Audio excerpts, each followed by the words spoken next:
YouTube बच्चे बोलेंगे sir आए नहीं अभी तक।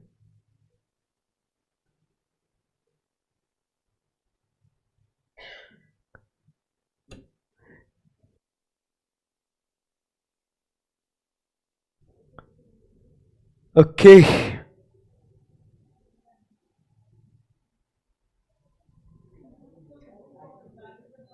आला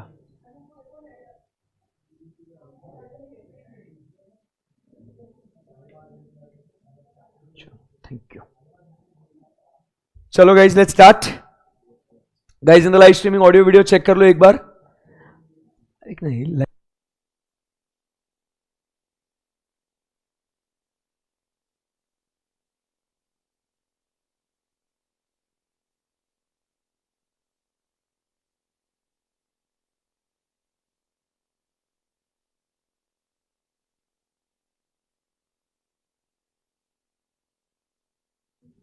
ऐसा है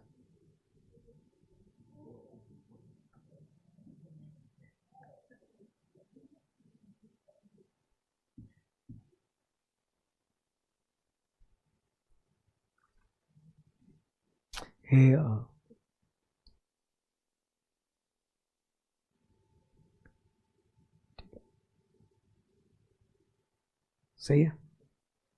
चलो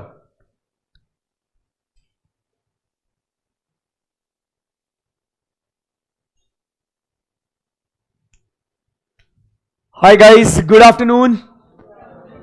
चलो कल हम लोग ने क्या क्या पढ़ा था पूरा हम लोग ने कल बात करी थी अबाउट व्हाट। सबसे पहले हमने बात करी थी कि standards on auditing, standards on assurance engagement, standards on review engagement, standards on related services और उसके ऊपर सब पे स्टैंडर्ड ऑन क्वालिटी कंट्रोल 1। ये कहाँ किसके लिए एप्लीकेबल होता है उसके बारे में हमने बातचीत करी थी। याद है क्या आप लोगों को? Yes sir. उसके बाद फिर हम लोग आगे बढ़े और हमने बात करी कि what is the definition of audit.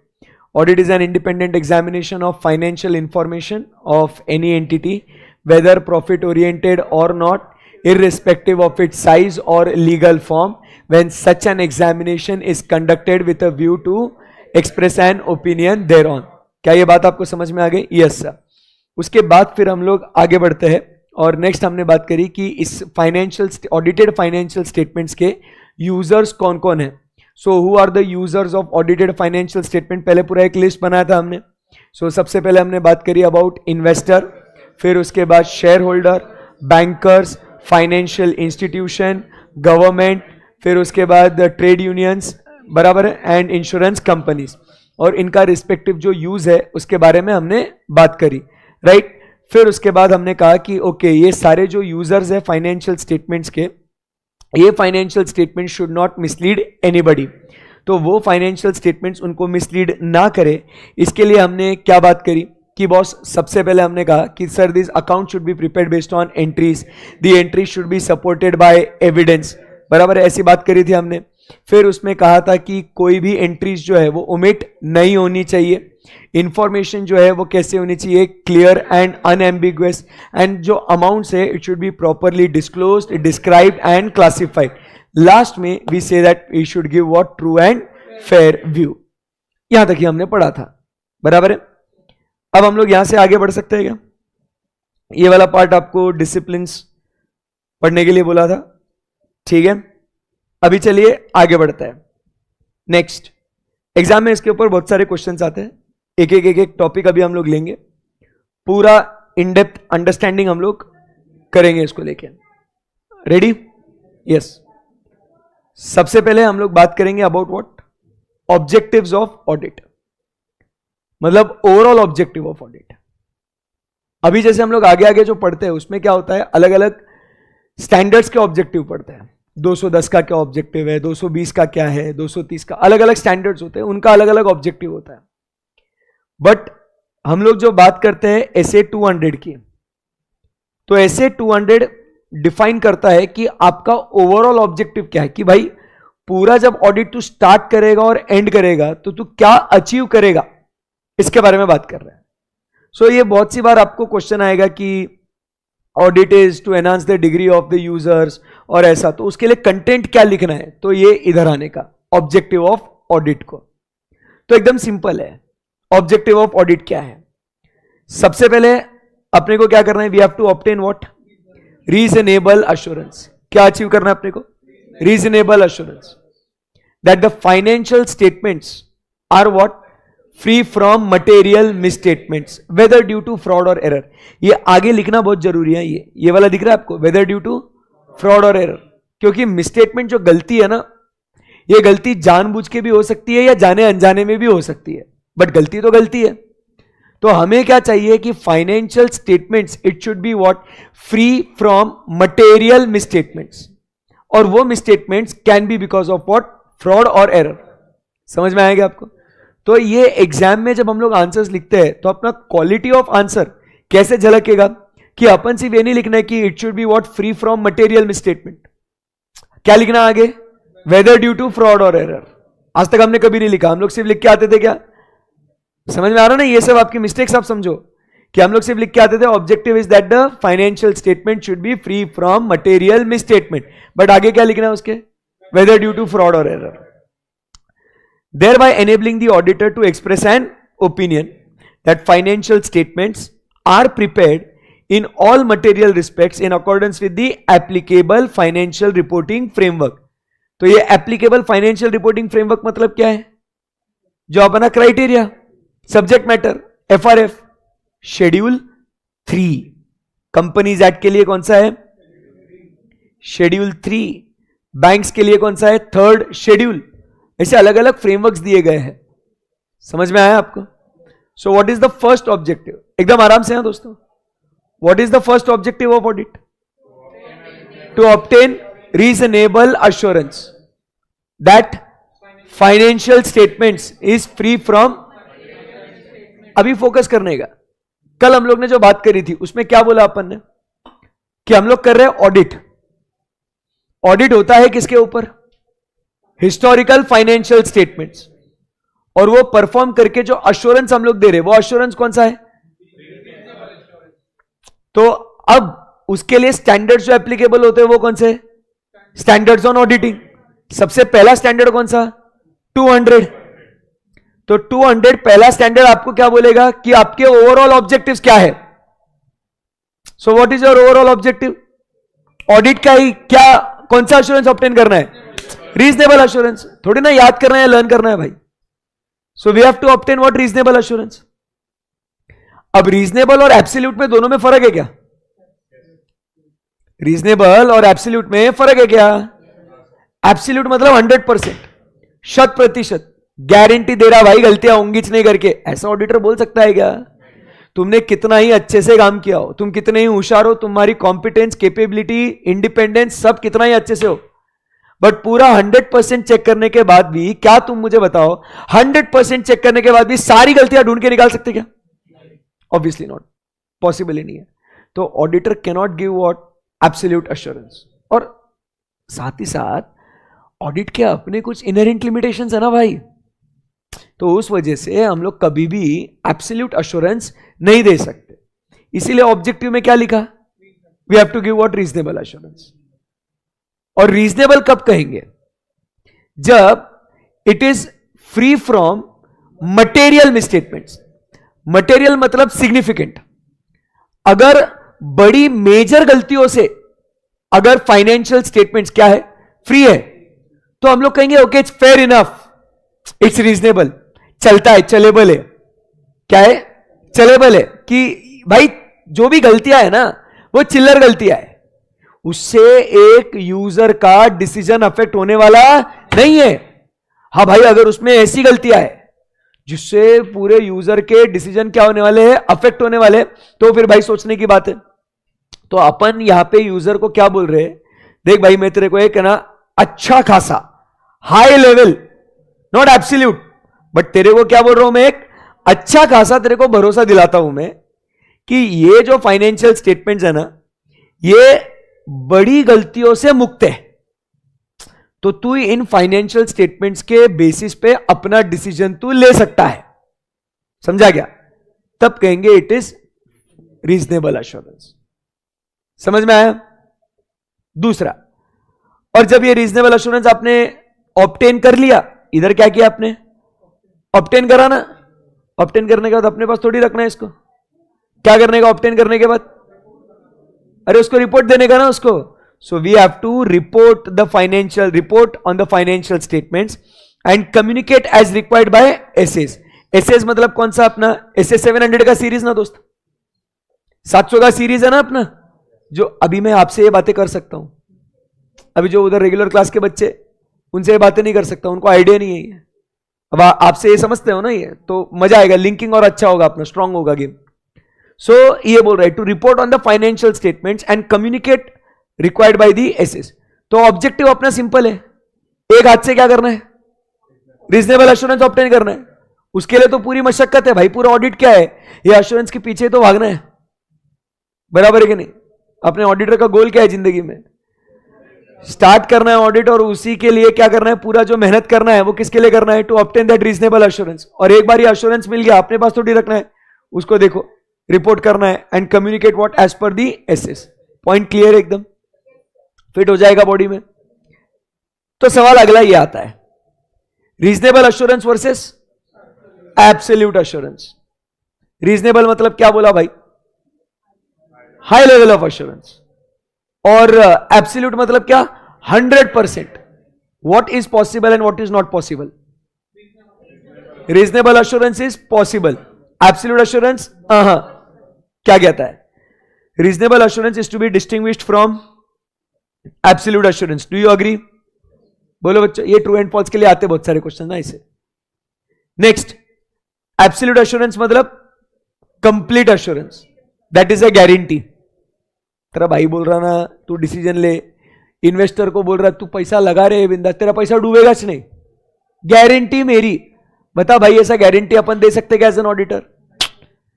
So it is what? A complete assurance और a guarantee that financial statements are free from material misstatement. However, reasonable assurance is not a complete guarantee. It is a high level of assurance but not complete assurance. कितना आसान है. कभी कभी आपने को बहुत comedy लगता है एग्जाम में ऐसा लिखने का. क्या सर ऐसा लगता ना? ऐसा पहले लिखा है absolute assurance is a complete assurance, that is a guarantee that financial statements are free from material misstatement, whereas reasonable assurance is not a complete assurance. Nonsense. ऐसे ही लिखा देखो, it is not a complete guarantee, it is a high level. Clear एकदम. सो assurances क्या क्या हो गया अपने पास? absolute जो पॉसिबल नहीं है, उसके बाद ऑडिट जो reasonable assurance but it is not a complete guarantee, और उसके बाद हम लोग ने कल पढ़ा था किसके बारे में? लिमिटेड एश्योरेंस, जो एक मॉडरेट लेवल का एश्योरेंस है. Are we good? Yes, okay. अभी अगले पॉइंट पे चलते हैं. ये वाला पॉइंट अपना खत्म. अब अगला पॉइंट ये है कि सर कि यार ये बता दो कि ऑडिटर जो है ना, ये एब्सोल्यूट एश्योरेंस क्यों नहीं दे सकता? सीक्वेंस में चलते हैं, ऐसा तो मजा आएगा. सवाल ये है कि sir why the auditor can not give what? Absolute assurance. मतलब क्यों सर? क्या बोलेंगे बताओ? ऑडिटर क्यों नहीं दे सकता है absolute assurance? Because it has got what? Inherent limitation.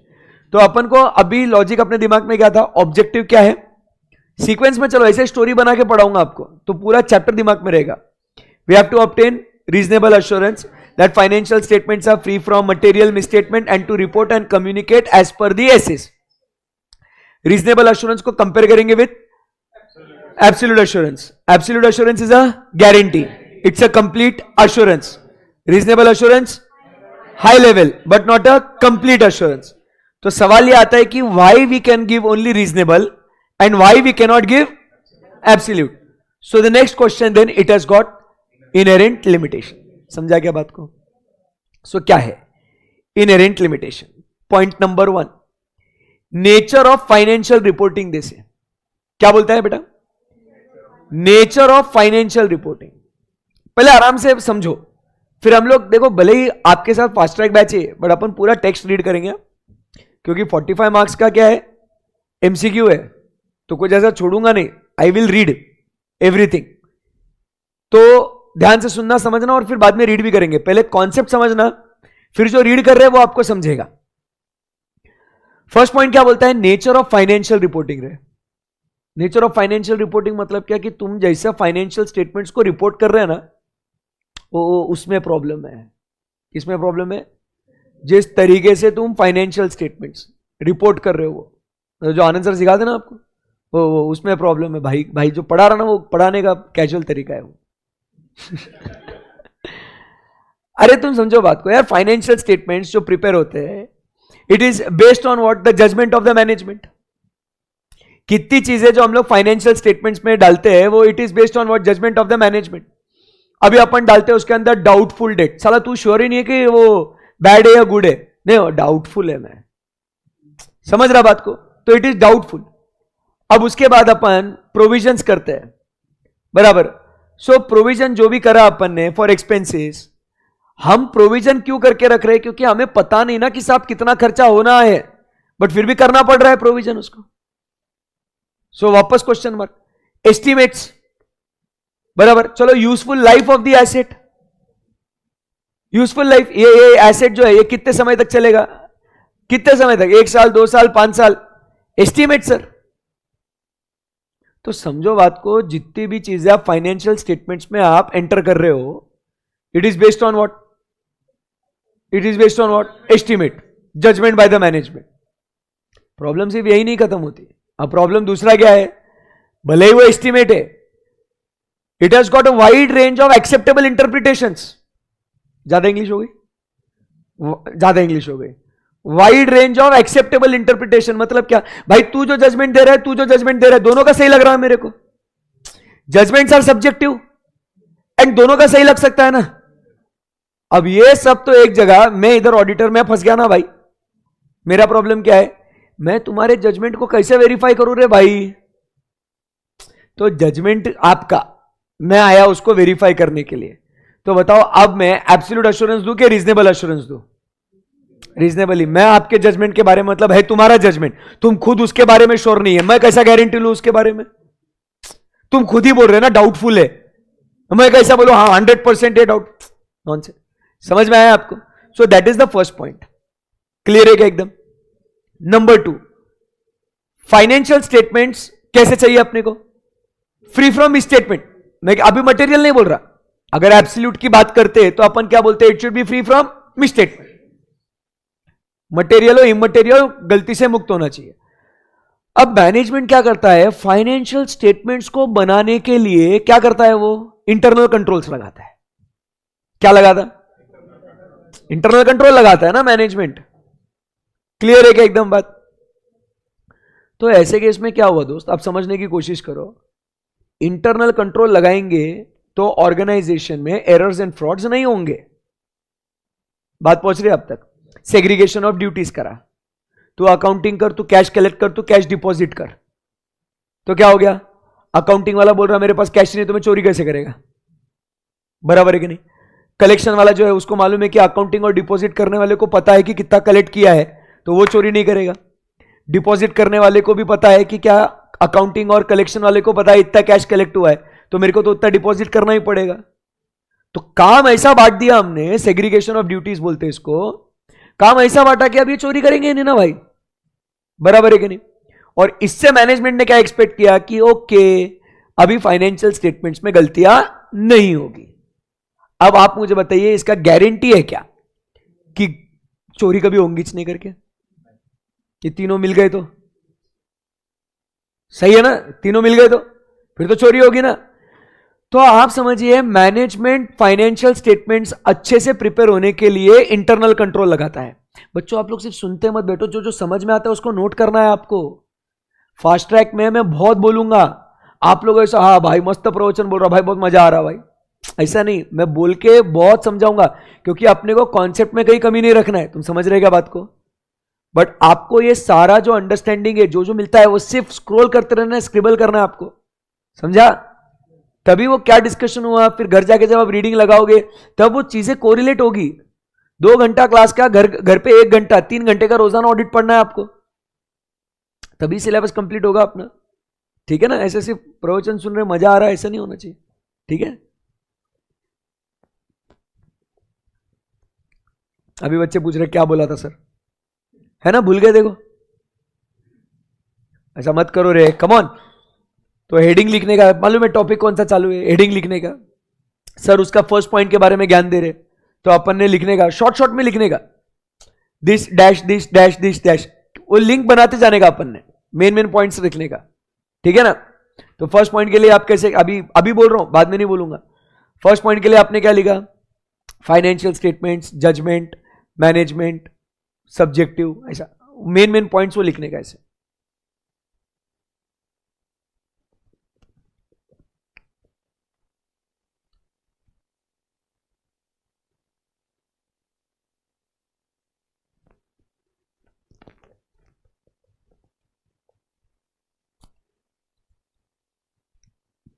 लिखा। सेकेंड पॉइंट के लिए अपन अभी बात कर रहे थे, मैनेजमेंट जो है ये फाइनेंशियल स्टेटमेंट्स बनाने को क्या लगाता है, इंटरनल कंट्रोल्स, सो दैट उसके अंदर क्या नहीं हो, एरर्स एंड फ्रॉड्स नहीं हो। जैसा आपको हिंदी इंग्लिश जैसा लिखने का है वो, बट अच्छे से सही सही से लिखना, बढ़िया एकदम, सो दैट उसके अंदर क्या नहीं हो, फाइनेंशियल स्टेटमेंट्स में मिसस्टेटमेंट्स ना हो। तो अब क्या होगा मुझे बताओ, इंटरनल कंट्रोल लगाया और गारंटी है क्या कि अब तो भैया एरर्स एंड फ्रॉड्स होंगे नहीं। क्यों नहीं, क्योंकि अब इंटरनल कंट्रोल के अपना खुद का दर्द है, इंटरनल कंट्रोल के अपने खुद के इनहेरेंट लिमिटेशंस है। तो भले ही तुम कितने ही 100 इंटरनल कंट्रोल लगा दो, इंटरनल कंट्रोल फुल प्रूफ चलेंगे उसकी गारंटी नहीं दे सकते हैं। समझ में आएगा आपको। इसीलिए फाइनेंशियल स्टेटमेंट्स जिस तरीके से प्रिपेयर होते हैं, जिस तरीके से रिपोर्ट होते हैं, उनमें गलतियां होना ऑब्वियस है। इसीलिए हम कितना ही अच्छे से चेकिंग कर ले या कुछ भी कर ले, वो रिपोर्टिंग का नेचर इस तरीके से है कि उसमें गलतियां होगी, और इसीलिए हम एब्सोल्यूट एश्योरेंस नहीं दे सकते हैं। Are we good. तो पढ़ेंगे इधर फर्स्ट पॉइंट क्या लिखा हुआ है आप लोग, प्रिपरेशन ऑफ फाइनेंशियल स्टेटमेंट्स पढ़ेंगे आप लोग, पढ़ेंगे, come on. Making what involves judgment by, there is subjective decisions and there is uncertainty, therefore he may not be able to obtain absolute assurance. Clear hai? Second point, one premises is that management acknowledges its responsibility for preparation of financial statements.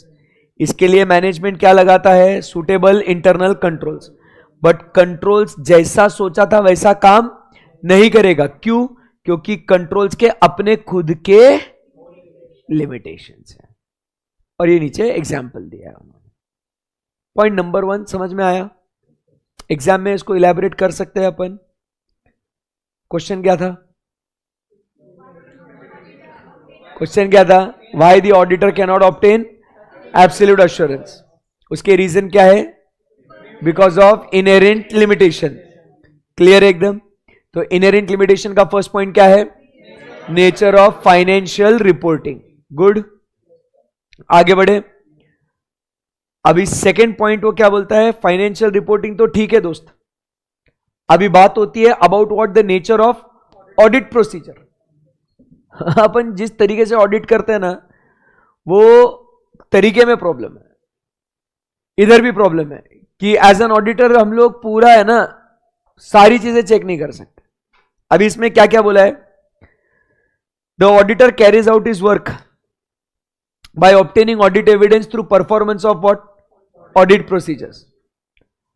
हम लोग audit करते हैं, मतलब क्या करते हैं, audit procedures perform करते हैं। ऑडिट प्रोसीजर्स परफॉर्म करके हम ऑडिट एविडेंस को ऑब्टेन करते हैं, और ऑडिट एविडेंस ऑब्टेन करने के बाद हम क्या करते हैं, अपना ओपिनियन देते हैं। क्रोनोलॉजी क्या है, अपन ऑडिट कर रहे हैं, मतलब अपन क्या कर रहे हैं, ऑडिट करके अपन ऑडिट प्रोसीजर्स परफॉर्म कर रहे हैं, प्रोसीजर्स परफॉर्म करके अपन क्या कर रहे हैं, एविडेंस ऑब्टेन कर रहे हैं। समझा क्या बात को। तो अब यहां से आगे बढ़ते हैं, बट ये एविडेंस ऑब्टेन करने के लिए आपके ऊपर प्रैक्टिकल भी और लीगल भी लिमिटेशंस है। दो टाइप के लिमिटेशन, कौन सा, practical limitation and legal limitation to obtain what, this audit evidence. कुछ लिमिटेशंस है, दो टाइप के लिमिटेशन। कौन सी, ये एविडेंस ऑब्टेन करने के लिए प्रैक्टिकली कुछ काम आप नहीं कर सकते हो और लीगली कुछ काम आप नहीं कर सकते। प्रैक्टिकली जैसे मुझे एक बात बताओ, 100% चेकिंग मुमकिन है क्या? पॉसिबल नहीं है। सर्च सीजर रेड मार सकते क्या? लीगल लिमिटेशन है। क्लाइंट के पास गए, क्लाइंट को पूछा आपने गलती करी है क्या, एरर्स एंड फ्रॉड्स किए है क्या? वो बोलता है नहीं, उसका गला पकड़ा, बहुत साल है। बताओ ऐसा पॉसिबल है क्या? उसको मार सकते क्या अपन? नहीं। उसको टॉर्चर कर सकते क्या? नहीं। ये लीगली परमिसिबल नहीं है। नहीं तो आप लोगों को तो बहुत मजा आएगा।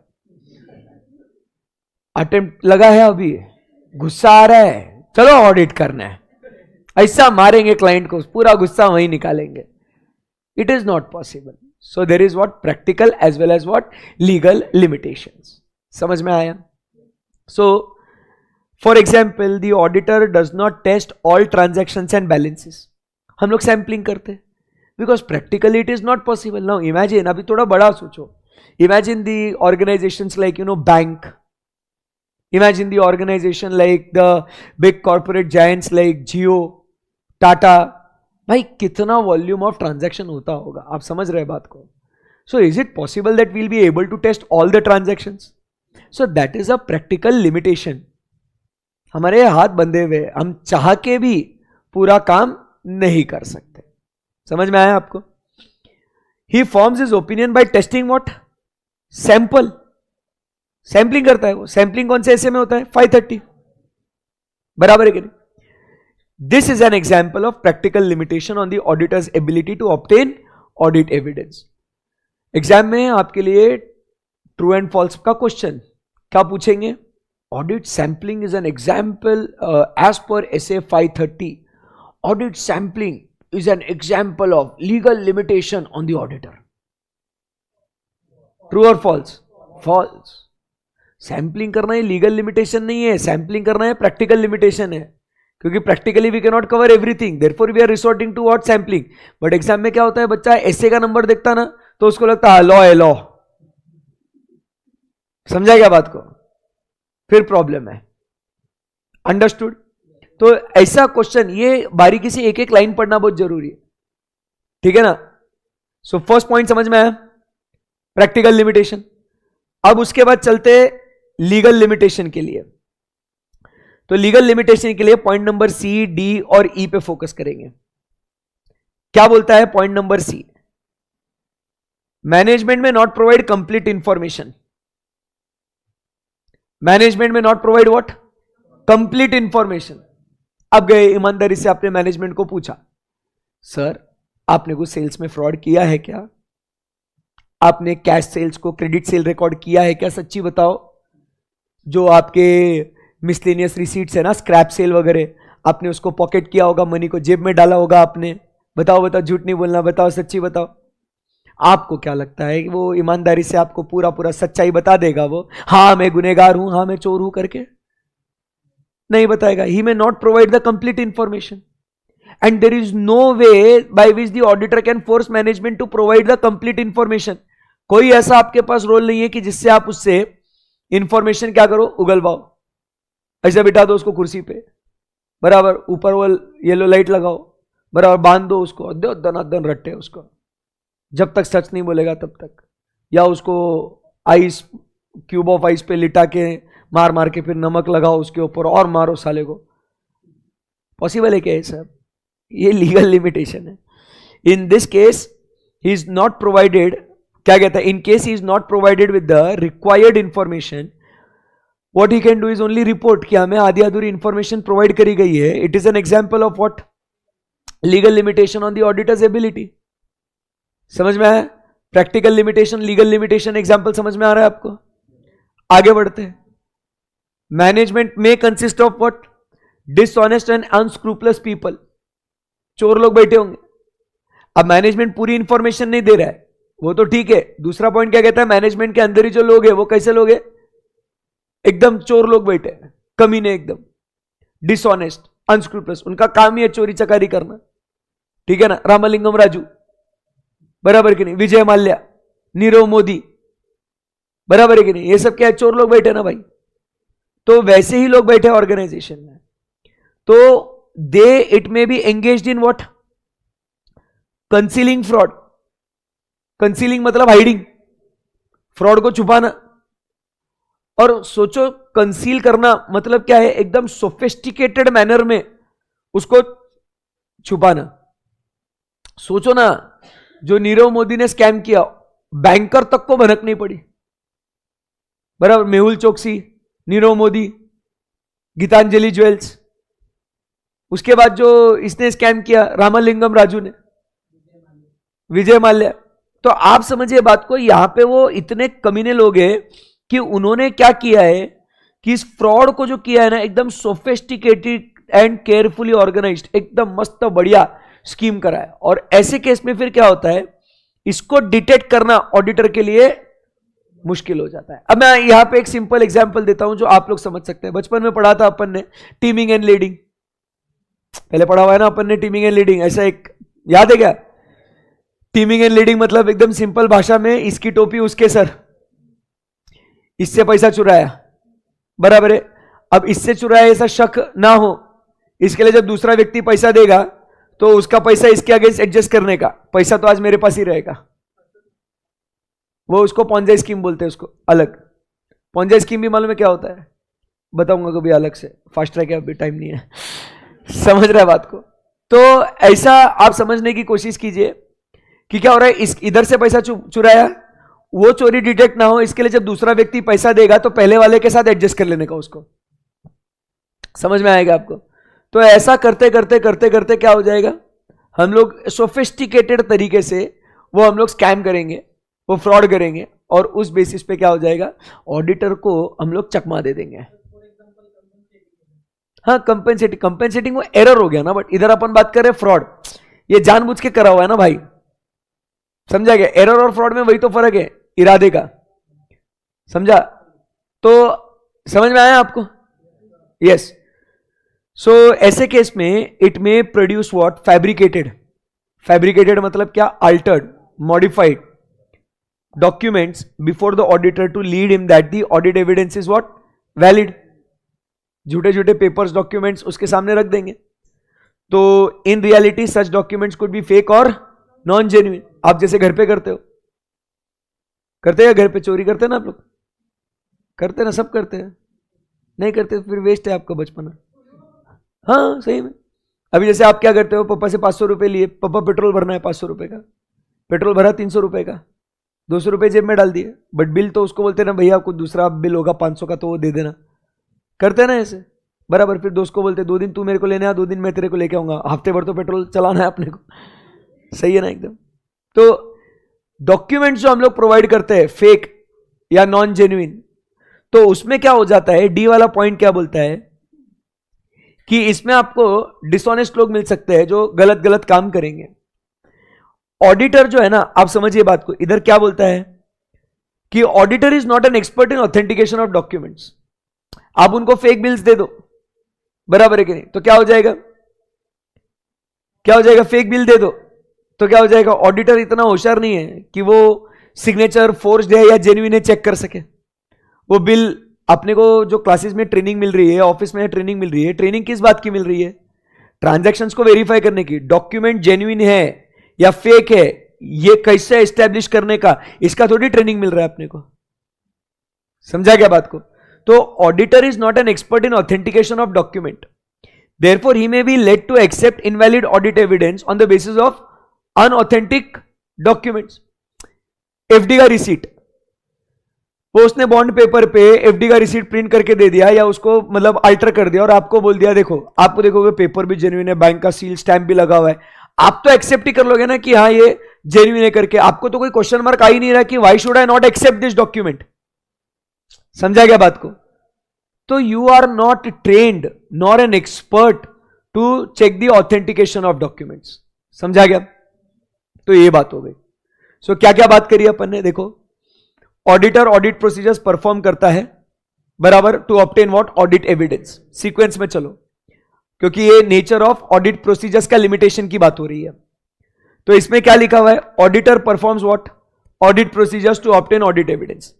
ये ऑडिट एविडेंस ऑब्टेन करने के लिए दो लिमिटेशन, कौन सा? प्रैक्टिकल और लीगल। प्रैक्टिकल मतलब 100% चेक नहीं कर सकते, लीगल मतलब हम लोग सारी इंफॉर्मेशन उनसे एक्सट्रैक्ट नहीं कर सकते। मैनेजमेंट के अंदर लोग जो है वो डिसऑनेस्ट या अनस्क्रूपलस हो सकते हैं, वो ऑडिटर को फेक या नॉन जेन्युइन डॉक्यूमेंट्स प्रोवाइड कर सकते हैं। ऑडिटर साहब जो है ये क्या नहीं है, ये एक्सपर्ट नहीं है in authentication of documents. Even वो क्या कहता है कि he may not force the management to provide what the complete information, ऐसा उनके पास पावर नहीं है। क्लियर है कि एकदम? आगे बढ़ सकते हैं यहां से। लास्ट पॉइंट क्या कहता है? It is quite possible that they might have entered into what the related party transactions. ये आगे हम लोग पढ़ेंगे under S A number 550, S A number 550, ठीक है। सो ऐसे 550 के अंतर्गत रिलेटेड पार्टी ट्रांजैक्शंस का ऑडिट करना होता है। बट अब इधर भी क्या है, रिलेटेड पार्टी ट्रांजैक्शंस के साथ, मतलब रिलेटेड पार्टीज के साथ जो ट्रांजैक्शंस होते हैं ना, वो होंगे सिर्फ क्या? On paper transaction. क्या बोला? ऑन पेपर ट्रांजैक्शन, मतलब without actually executing the transaction, it is just what? On paper. समझो भाई बात को। फॉर एग्जाम्पल, मैं लॉस में, स्वप्निल सर प्रॉफिट में, किसको ज्यादा टैक्स भरने आएगा? स्वप्निल सर को। मेरे को टैक्स क्या कम आएगा? नहीं, जीरो ही आएगा, कम क्या, क्योंकि मैं तो लॉस में हूं। मैं तो अब हम दोनों भाई भाई, रिलेटेड पार्टी। तो क्या करा? स्वप्निल सर को बोला एक काम करो, आप मेरे से कुछ चीजें परचेस करो। तो क्या हो गया? वो मेरे से परचेस करेंगे, मैं सेल दिखाऊंगा, तो मेरा लॉस क्या हो जाएगा? कम हो जाएगा, और मेरा थोड़ा ऊपर आ जाएगा, और उनका जो परचेस होने की वजह से उनका प्रॉफिट कम हो जाएगा। बराबर कि नहीं? यह हमने सिर्फ किताबिक एंट्री पास करी, वास्तविक में ऐसा कोई भी ट्रांजैक्शन हमने किया नहीं। बस तेरे को एंट्री दिया, तेरे को इनकम का एंट्री मिला, मेरे को खर्चे का एंट्री मिला, ऐसा ये ट्रांजैक्शन हो गया। समझा क्या बात को? तो मेरे को इनकम का एंट्री मिला, सर को खर्चे का एंट्री मिल गया, दोनों खुश। क्या बोलते? भारी है ना ये? तो ये काम सिर्फ किसके साथ हो सकता है? ये रिलेटेड पार्टी के साथ हो सकता है। अब बाहर वाले के साथ, भाई तू एंट्री दे मेरे को, चल, बोलेंगे सर मैं रिस्क नहीं ले रहा सर कुछ भी। You cannot enter this with what? The unrelated party. ये सिर्फ क्या घर में होता है ये सब चीजें? मतलब ये तो कंपनीज का तो बहुत दूर है, अपने घर में दिखाते हैं। क्या दिखाते हैं? इसको सैलरी दिखा दो। तुम सोचते मैं कब काम कर रहा था, मेरे पास ये मेरा आईटी रिटर्न। आप अगर देखोगे आपका आईटी रिटर्न भरा हुआ होगा, आप सोचे हैंग हो गए, साला मैं कब इतना पैसा कमा रहा हूं। मेरे को तो लगता था मैं बहुत गरीब आदमी हूं भाई, आईटी रिटर्न में तो इतना टैक्स भर रहा हूं। पापा ये आएगा से? अरे तू चुप रहे। पापा क्या करते हैं फिर? आपके नाम पे वो खर्चा दिखाते हैं, सैलरी दिखाते हैं, उतना टैक्स बचता है, और पैसा तो घर में ही रहता ना दोस्त। तो ये सब मुमकिन कब है? रिलेटेड पार्टी है तब। तो अब ऑडिटर को जो है ये जेन्युइन है, ऑन पेपर है, इसको ढूंढना फिर वापस से क्या हो जाता है? एक मुश्किल टास्क हो जाता है। समझ में आया आपको? सो क्या कहता है? This can be what? Only paper transaction. इसका मतलब समझा? इस फ्रेज का मतलब समझा? ओनली पेपर ट्रांजैक्शन, ठीक है ना? And may not have actually awkward. The auditor may not be aware of such related party relationships and the audit procedures are not able to detect those probable wrongdoings। तुम्हारा रिश्तेदार कौन है मेरे को यही नहीं पता, तो मैं ढूंढूं कैसे वो गलतियां? ये प्रॉब्लम है, और यही लिमिटेशन ऐसे 550 में डिफाइन करा गया है। ऐसे 550 एक्नॉलेजेस दिस लिमिटेशन। समझ में आया आपको? सो पॉइंट नंबर 2 आपको समझ में आया? इतना कंटेंट आप समझ रहे कि आपका एक पेज पढ़ के हो गया भाई। एग्जाम में इतना एक कंटेंट अभी आप लिख के आ सकते हो। सो फर्स्ट पॉइंट हमने क्या पढ़ा दोस्त? नेचर ऑफ फाइनेंशियल रिपोर्टिंग, जिसमें फर्स्ट पॉइंट क्या बोला? Judgement by management, subjective and uncertainties. Number 2, financial statements बनाने के लिए लगते हैं internal controls, but internal controls के अपने खुद के लिमिटेशन। सेकेंड पॉइंट क्या बोला? Nature of audit procedure, we perform audit procedure to obtain audit evidence, but उसमें दो limitation, practical and legal. Practical का एग्जाम्पल सैंपलिंग, लीगल का अपन ने क्या बोला? मैनेजमेंट पूरा इंफॉर्मेशन नहीं प्रोवाइड करेगा। साथ में रहो मेरे, मैनेजमेंट पूरा इंफॉर्मेशन नहीं प्रोवाइड कर सकता, हम उसको फोर्स भी नहीं कर सकते। उसके अंदर जो लोग होंगे वो कैसे होंगे? डिसऑनेस्ट एंड अनस्क्रूपलस, जो हम लोग को नॉन जेन्युइन या फेक डॉक्यूमेंट्स देंगे। हम उसमें ऑथेंटिकेशन में एक्सपर्ट नहीं है। प्लस जो वो फ्रॉड करेंगे वो सोफिस्टिकेटेड मैनर में करेगा, उसको ढूंढना भी बहुत मुश्किल होता है, और अगर रिलेटेड पार्टीज के साथ होता है तो वो ऑन पेपर ही होगा, तो ऑडिटर को एक तो रिलेटेड पार्टी कौन है वो पता नहीं होगा, या वो उसको ढूंढना मुश्किल हो जाएगा। इजी एकदम। आगे, not an nature of investigation, it's audit, it's not an investigation. Auditor जो है ना, he is a watch dog. कौन है? He is a watch dog and not a blood hound. Auditor कौन है?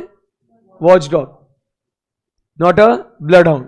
सर क्या बोल रहे हो आप? समझिए, वॉच डॉग मतलब क्या होता है? Is just going to keep a watch, check क्या हो रहा है कैसे, और अगर उसको कुछ गलती मिली तो वो क्या करेगा? उसको चेक करेगा। वॉच डॉग जो रहता है ना, बराबर घर में सोसाइटीज में आप देखते हो बेचारा बैठा रहता है चुपचाप, बट कोई अगर एकदम ऐसा चोर दिखा बराबर, कोई व्यक्ति उसको ऐसा येड़ा दिखा तो वो बार्क करना चालू करता है, बराबर है कि नहीं? अदरवाइज वो अपना भाई जो करना है करो। सो ही जस्ट कीप्स वॉच। समझा क्या? तो he is not sniffing around, वो बैठा है अपना आराम से। समझा क्या बात को? वो ऑडिटर का काम है, वो उसके सामने जो रिकॉर्ड देना उसको चेक करते रहता है। वो इंटेंशन उसका ये नहीं है कि यहां पे कुछ तो भी गड़बड़ है और मेरे को गलती ढूंढनी ही है करके, ऐसा नहीं उसका काम। But investigation is in the nature of what? A blood hound. Blood hound मतलब क्या है? जरा भी उसको ऐसा खून ऐसा दिखता है ना, तो वो खून की तलाश में वो क्या करता है? वो एक्टिवेट हो जाता, वो and he finds the prey. समझा क्या बात को? वो पागल होता तो वो एक्टिवली ढूंढने के लिए जाता है। ऑडिटर ऐसे नहीं, ऑडिटर चिल है एकदम। समझा? तो आप समझिए, इन्वेस्टिगेशन नहीं है। इन्वेस्टिगेशन होता तो सर एक एक गलती ढूंढ के निकालता, बराबर है कि नहीं? इन्वेस्टिगेशन होती तो एक एक गलती ढूंढ के निकालता, ऑडिट इसके लिए जाने दिया। समझ में आएगा? इन्वेस्टिगेशन होता तो गलती ढूंढ के निकालता। समझा क्या बात को? ऑडिट है इसके लिए जाने दिया। सो ऐसा है, आप समझिए बात को। क्लियर एकदम बात? सो क्या लिखा वहां पे? Audit is not an official investigation. और इसी वजह से क्या हो गया बेटा? इसी वजह से अपन क्या बोल रहे हैं? अबे सालो क्या पचका कर रहे हो? इसी वजह से क्या बोल रहे हैं? आगे बोलो ना भाई। इसी वजह से हम लोग, हाँ, इज्जत ही नहीं दे रहे भाई को। इसी वजह से हम लोग एब्सोल्यूट एश्योरेंस ऑब्टेन नहीं कर सकते। समझ में आएगा आप लोगों को? Yes sir. So therefore we cannot obtain what? Absolute assurance whether financial statements are free from material misstatements. Are we good? Okay. So कितने पॉइंट हो गए दोस्तों? First point, nature of financial reporting. Number 2, nature of audit procedure. Number 3, not in the nature of investigation. आगे बढ़ते हैं। Timeliness of financial reporting and decrease in the relevance of information over time. अब ये क्या कहता है? हम लोग जो है ना, सारी इंफॉर्मेशन एक साथ वेरीफाई कर सकते हैं क्या? कुछ इंफॉर्मेशन अभी वेरीफाई करेंगे, कुछ इंफॉर्मेशन बाद में वेरीफाई करेंगे। इंफॉर्मेशन है मेरे पास, तुम जरा समझिए बात को। इंफॉर्मेशन है मेरे पास, बट क्या हुआ? कुछ इंफॉर्मेशन अभी वेरीफाई कर रहा हूं, कुछ इंफॉर्मेशन अभी है, बट क्या कर रहा हूं मैं? उसको बाद में वेरीफाई कर रहा हूं। समझा क्या बात को? तो क्या हो रहा है? जितना लेट में इंफॉर्मेशन को चेक करूंगा, उसका रेलेवेंस, उसका महत्व, उसका रिलायबिलिटी उतना कम हो जाएगा। जितना जल्दी उसको मैं चेक करूंगा, उतना मेरे लिए अच्छा है, वो उतना मैं उसके ऊपर भरोसा रख सकता हूं। बट जितना उसको चेक करने के लिए लेट हो जाएगा, क्या होगा उसके लिए? उसका रेलेवेंस और रिलायबिलिटी, मतलब उसका जो क्वालिटी है, रेलेवेंस रिलायबिलिटी मतलब क्या भाई? उसका क्वालिटी कम इंपैक्ट होगा क्या? नहीं तो और फिर वो क्वालिटी अगर कम हो रहा है तो वापस से एब्सोल्यूट एश्योरेंस कैसा देगा मैं? और सारी इंफॉर्मेशन मैं अभी क्या भी वेरीफाई थोड़ी कर सकता हूं ना, टाइम कांस्टेंट भी तो है मेरे पास, बराबर है? तो वो लिखा हुआ है, the relevance of information decreases over time and auditor cannot verify each and every matter. सारी इंफॉर्मेशन थोड़ी वेरीफाई कर सकता है। Therefore, a balance has to be struck between the reliability and the cost. Clear है एकदम? So cost और reliability. देखो, अगर मुझे जल्द से जल्द कोई इंफॉर्मेशन को चेक करना है तो मुझे उसके लिए ज्यादा खर्चा देना पड़ेगा। बट अगर आराम से उसको चेक करूं तो कंपेरेटिवली उसका कॉस्ट जो है वो कम लगेगा। बट अब आप समझिए, मुझे वो इंफॉर्मेशन जल्दी चेक करना है बट कॉस्ट कम देनी है। बट अगर मुझे कॉस्ट बचानी है तो क्या करना पड़ेगा, मुझे उसको लेट चेक करना पड़ेगा, बट फिर वो भी फायदा नहीं। तो एक ऐसा बीच में बैलेंस आप स्ट्राइक कीजिए कि जो क्या हो, वो रिलायबल भी हो और वो कॉस्ट एफिशिएंट भी हो। गुड, कितने पॉइंट हो गए आपने, बोलो कौन से? Nature of financial reporting, nature of audit procedures, timeliness of financial reporting and it is not in the nature of investigation. Fourth point, timeliness of financial reporting and decrease in the relevance of that information. Last point क्या कहता है, future events. ये हम लोग future events की बात करते हैं किसके अंदर, essay नंबर 570 going concern की बात करते हैं। essay 570 क्या बोलता है, ये हम लोग बात करते हैं essay 570, it is in the nature of what, going concern, essay 570। अभी क्या होता है आप समझिए, what is the fundamental assumption of accounting? 3 fundamental assumptions है ना, going concern, consistency and accrual। बराबर है कि नहीं, ऐसे भूलना मत रे भाई, going concern, consistency and accrual। अब going concern basis of accounting का मतलब क्या होता है कि हम ये मान के चलते हैं कि जो ऑर्गेनाइजेशन है वो फोर्सिएबल फ्यूचर तक चलेगा। मतलब जब तक हम लोग देख रहे हैं ना तब तक भाई ऑर्गेनाइजेशन तो चलेगा ऐसा, ठीक है ना। इसको बोलते हैं अपन क्या, फोर्सिएबल फ्यूचर। अंडरस्टूड, क्लियर है एकदम, यस सर। अब कभी कभी क्या हो सकता है, कुछ ऐसी घटनाएं हो सकती है जिस वजह से यह ऑर्गेनाइजेशन आने वाले समय में कंटिन्यू करेगा या नहीं करेगा, इसके ऊपर एक डाउट आएगा। फॉर एग्जाम्पल, जो हमारा मेजर कस्टमर है, अगर वो मेजर कस्टमर अगर वो हमसे छूट जाए तो हमारा गोइंग कंसर्न के ऊपर क्वेश्चन मार्क आ सकता है क्या, बोलो आया ना, आ सकता है। या तो ऐसा भी हो सकता है कि जो अपना इंटेंशन है इसको बंद करने का, इंटेंशन है, अभी तक डिसाइड नहीं किया बट इंटेंशन है बंद कर देने का, तो भी गोइंग कंसर्न पे इंपैक्ट आ सकता है, बोलो आया ना। अब क्या हुआ, ये कुछ इवेंट्स या कंडीशन, क्या बोला, वो एंटिटी को एडवर्सली अफेक्ट कर सकते हैं। वो क्या कर सकते हैं, एंटिटी को नेगेटिवली एडवर्सली अफेक्ट कर सकते हैं। बोलो नहीं समझा, कुछ इवेंट्स होता है, कुछ कंडीशन होता है। जैसे फॉर एग्जाम्पल आप समझिए बात को, क्रेडिटर है ना मेरे, क्रेडिटर बोलते हैं कि आज से हम आपको फाइनेंशियल सपोर्ट नहीं देंगे, पहले पैसे दो फिर मटेरियल लेके जाओ। पहले वो क्या करते थे, पहले क्रेडिट पे देते थे भाई, अब वो क्या बोल रहे हैं, सर फर्स्ट मनी, एडवांस पहले फिर माल। No, it is an indication कि एंटिटी का गोइंग कंसर्न जो है ना वो डाइसी है। समझा क्या बात को, गोइंग कंसर्न पे क्वेश्चन मार्क है। तो ये ऑर्गेनाइजेशन को ऐसी कुछ बातें जो है ना एडवर्सली नेगेटिवली अफेक्ट कर सकती है। मान लो अपना जो लॉन्ग टर्म बोरोइंग जो है, fix term borrowings, they are approaching what maturity. मैंने 10 साल का लोन लिया था, 10वां साल आ गया है, ठीक है ना, बट मेरे पास कोई रियलिस्टिक प्लान नहीं दिख रहा कि मैं इसको रिपे कैसे करूं। मैंने 10 साल का लोन लिया था, मेरे पास, मैंने बहुत बड़ा अमाउंट लोन लिया था 10 साल के लिए, 10 साल पूरे होने आए, बट मेरे पास अभी कोई सोर्स नहीं है कि मैं लोन कैसे रिपे करूं, मेरे पास कोई रियलिस्टिक प्लान नहीं है। इससे क्या हो सकता है, बैंक आके तुम्हारे दुकान पे ताला लगा के बंद कर देगा ना भाई। गोइंग कंसर्न इंपैक्ट हुआ कि नहीं हुआ, कोई लिटिगेशन हो गया, डिस्प्यूट हो गया, उस वजह से क्या हो सकता है, आपके अगेंस्ट क्या हो सकता है, केस होगा, और अगर वो केस आप हार गए तो उसके से आपका पेटेंट लाइसेंस जो भी है वो आपका कैंसिल हो सकता है, तो आपका गोइंग कंसर्न अफेक्ट हो गया ना। तो बात ये हो रही है कि कुछ ऐसी घटनाएं हो सकती है जिसके वजह से क्या हो, आपके गोइंग कंसर्न को एडवर्सली मतलब नेगेटिवली इंपैक्ट हो सकता है। बराबर है कि नहीं, बोलो आया ना। तो अब मैंने 2 बातें बोली, क्या बोला मैंने, financial statements going concern basis के हिसाब से बनते हैं, पता है? ध्यान से सुनना। अभी फाइनेंशियल स्टेटमेंट गोइंग कंसर्न के अजम्पशन के बेसिस पे बनते हैं। इसका मतलब क्या होता है मैं बोलता हूं आपको। देखो भाई लोग,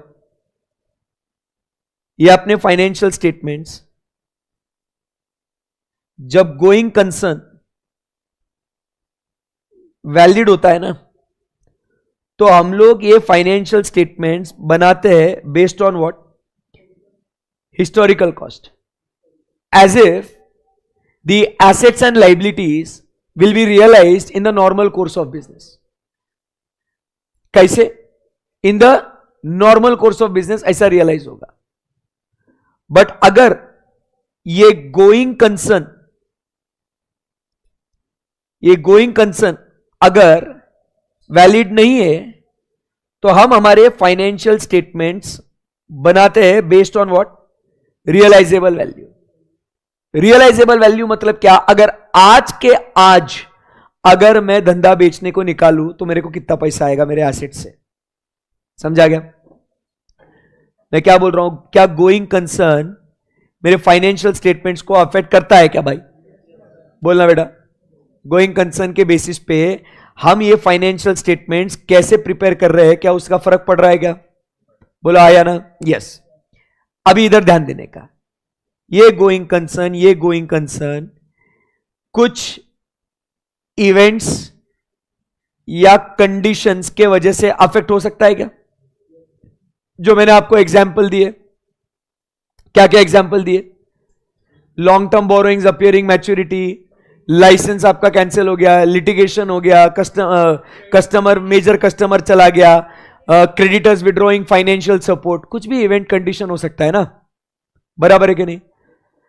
एक गहरी सांस लो, अभी छोड़ो।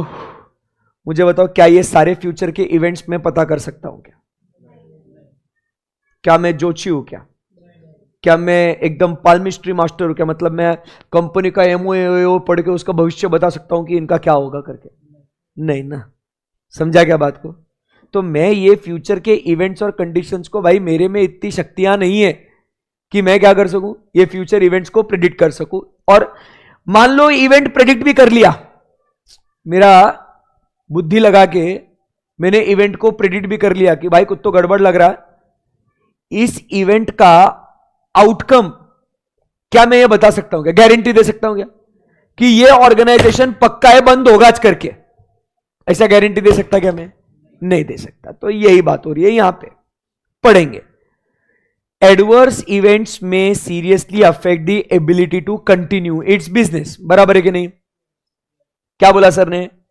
कुछ इवेंट्स है, कुछ कंडीशन है जो बिजनेस को नेगेटिवली अफेक्ट कर सकते हैं, और नेगेटिवली अफेक्ट करेंगे मतलब क्या? वो कंटिन्यू करने पे दिक्कत आ जाएगी, उन्हें कंटिन्यू करने पे दिक्कत आ जाएगी। द बिजनेस में सीज टू एग्जिस्ट, सीज मतलब स्टॉप, धंधा बंद हो सकता है वो इवेंट के वजह से। हां, in future because of new model product, ऐसा वैसा। बट ऑडिटर ये सारे फ्यूचर इवेंट्स को प्रिडिक्ट नहीं कर सकता। That is the limitation. समझ में आया बच्चों? तो क्या समझा हमने?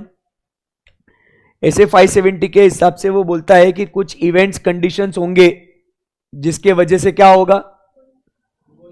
गोइंग कंसर्न अफेक्ट होगा, बराबर है कि नहीं? एडवर्स इंपैक्ट आएगा उसका, बोलना पड़ेगा। उसके वजह से धंधा बंद भी हो सकता है। तो ऐसे केस में हम सारे इवेंट्स और कंडीशंस को ढूंढ नहीं सकते। Shall we proceed from here? पक्का? ओके। सो कौन सा क्वेश्चन खत्म हुआ बच्चों? Inherent limitations. तो हम लोग आए, सबसे पहले हम लोग ने बात करी कि सबसे पहले ओवरऑल ऑब्जेक्टिव क्या है, स्टोरी समझो। आए और बात करी ओवरऑल ऑब्जेक्टिव क्या है? Reasonable assurance, free from material misstatement and to give the report. फिर हमने डिस्कशन किया रीजनेबल वर्सेस एब्सोल्यूट पे।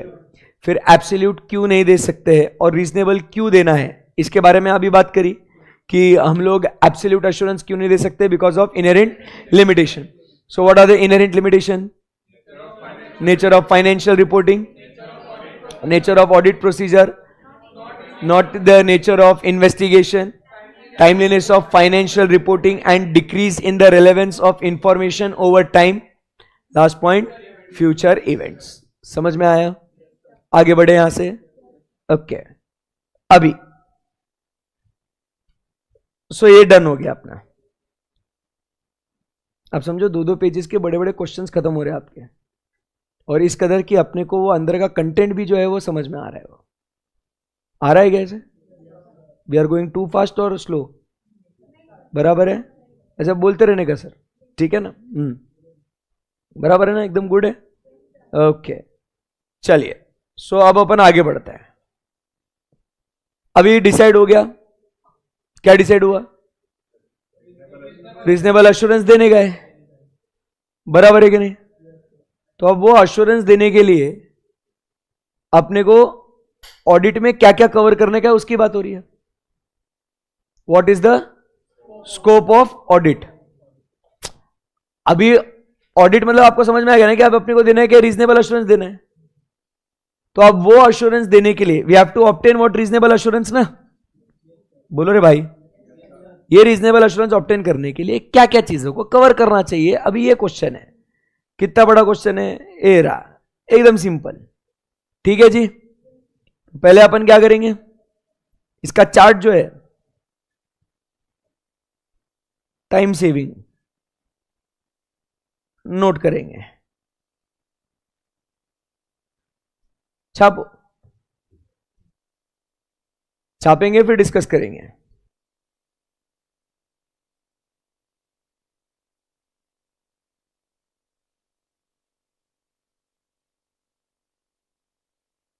नोट्स अच्छे से मेंटेन करना.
हुआ क्या? एक ही बार लिखना है, come on.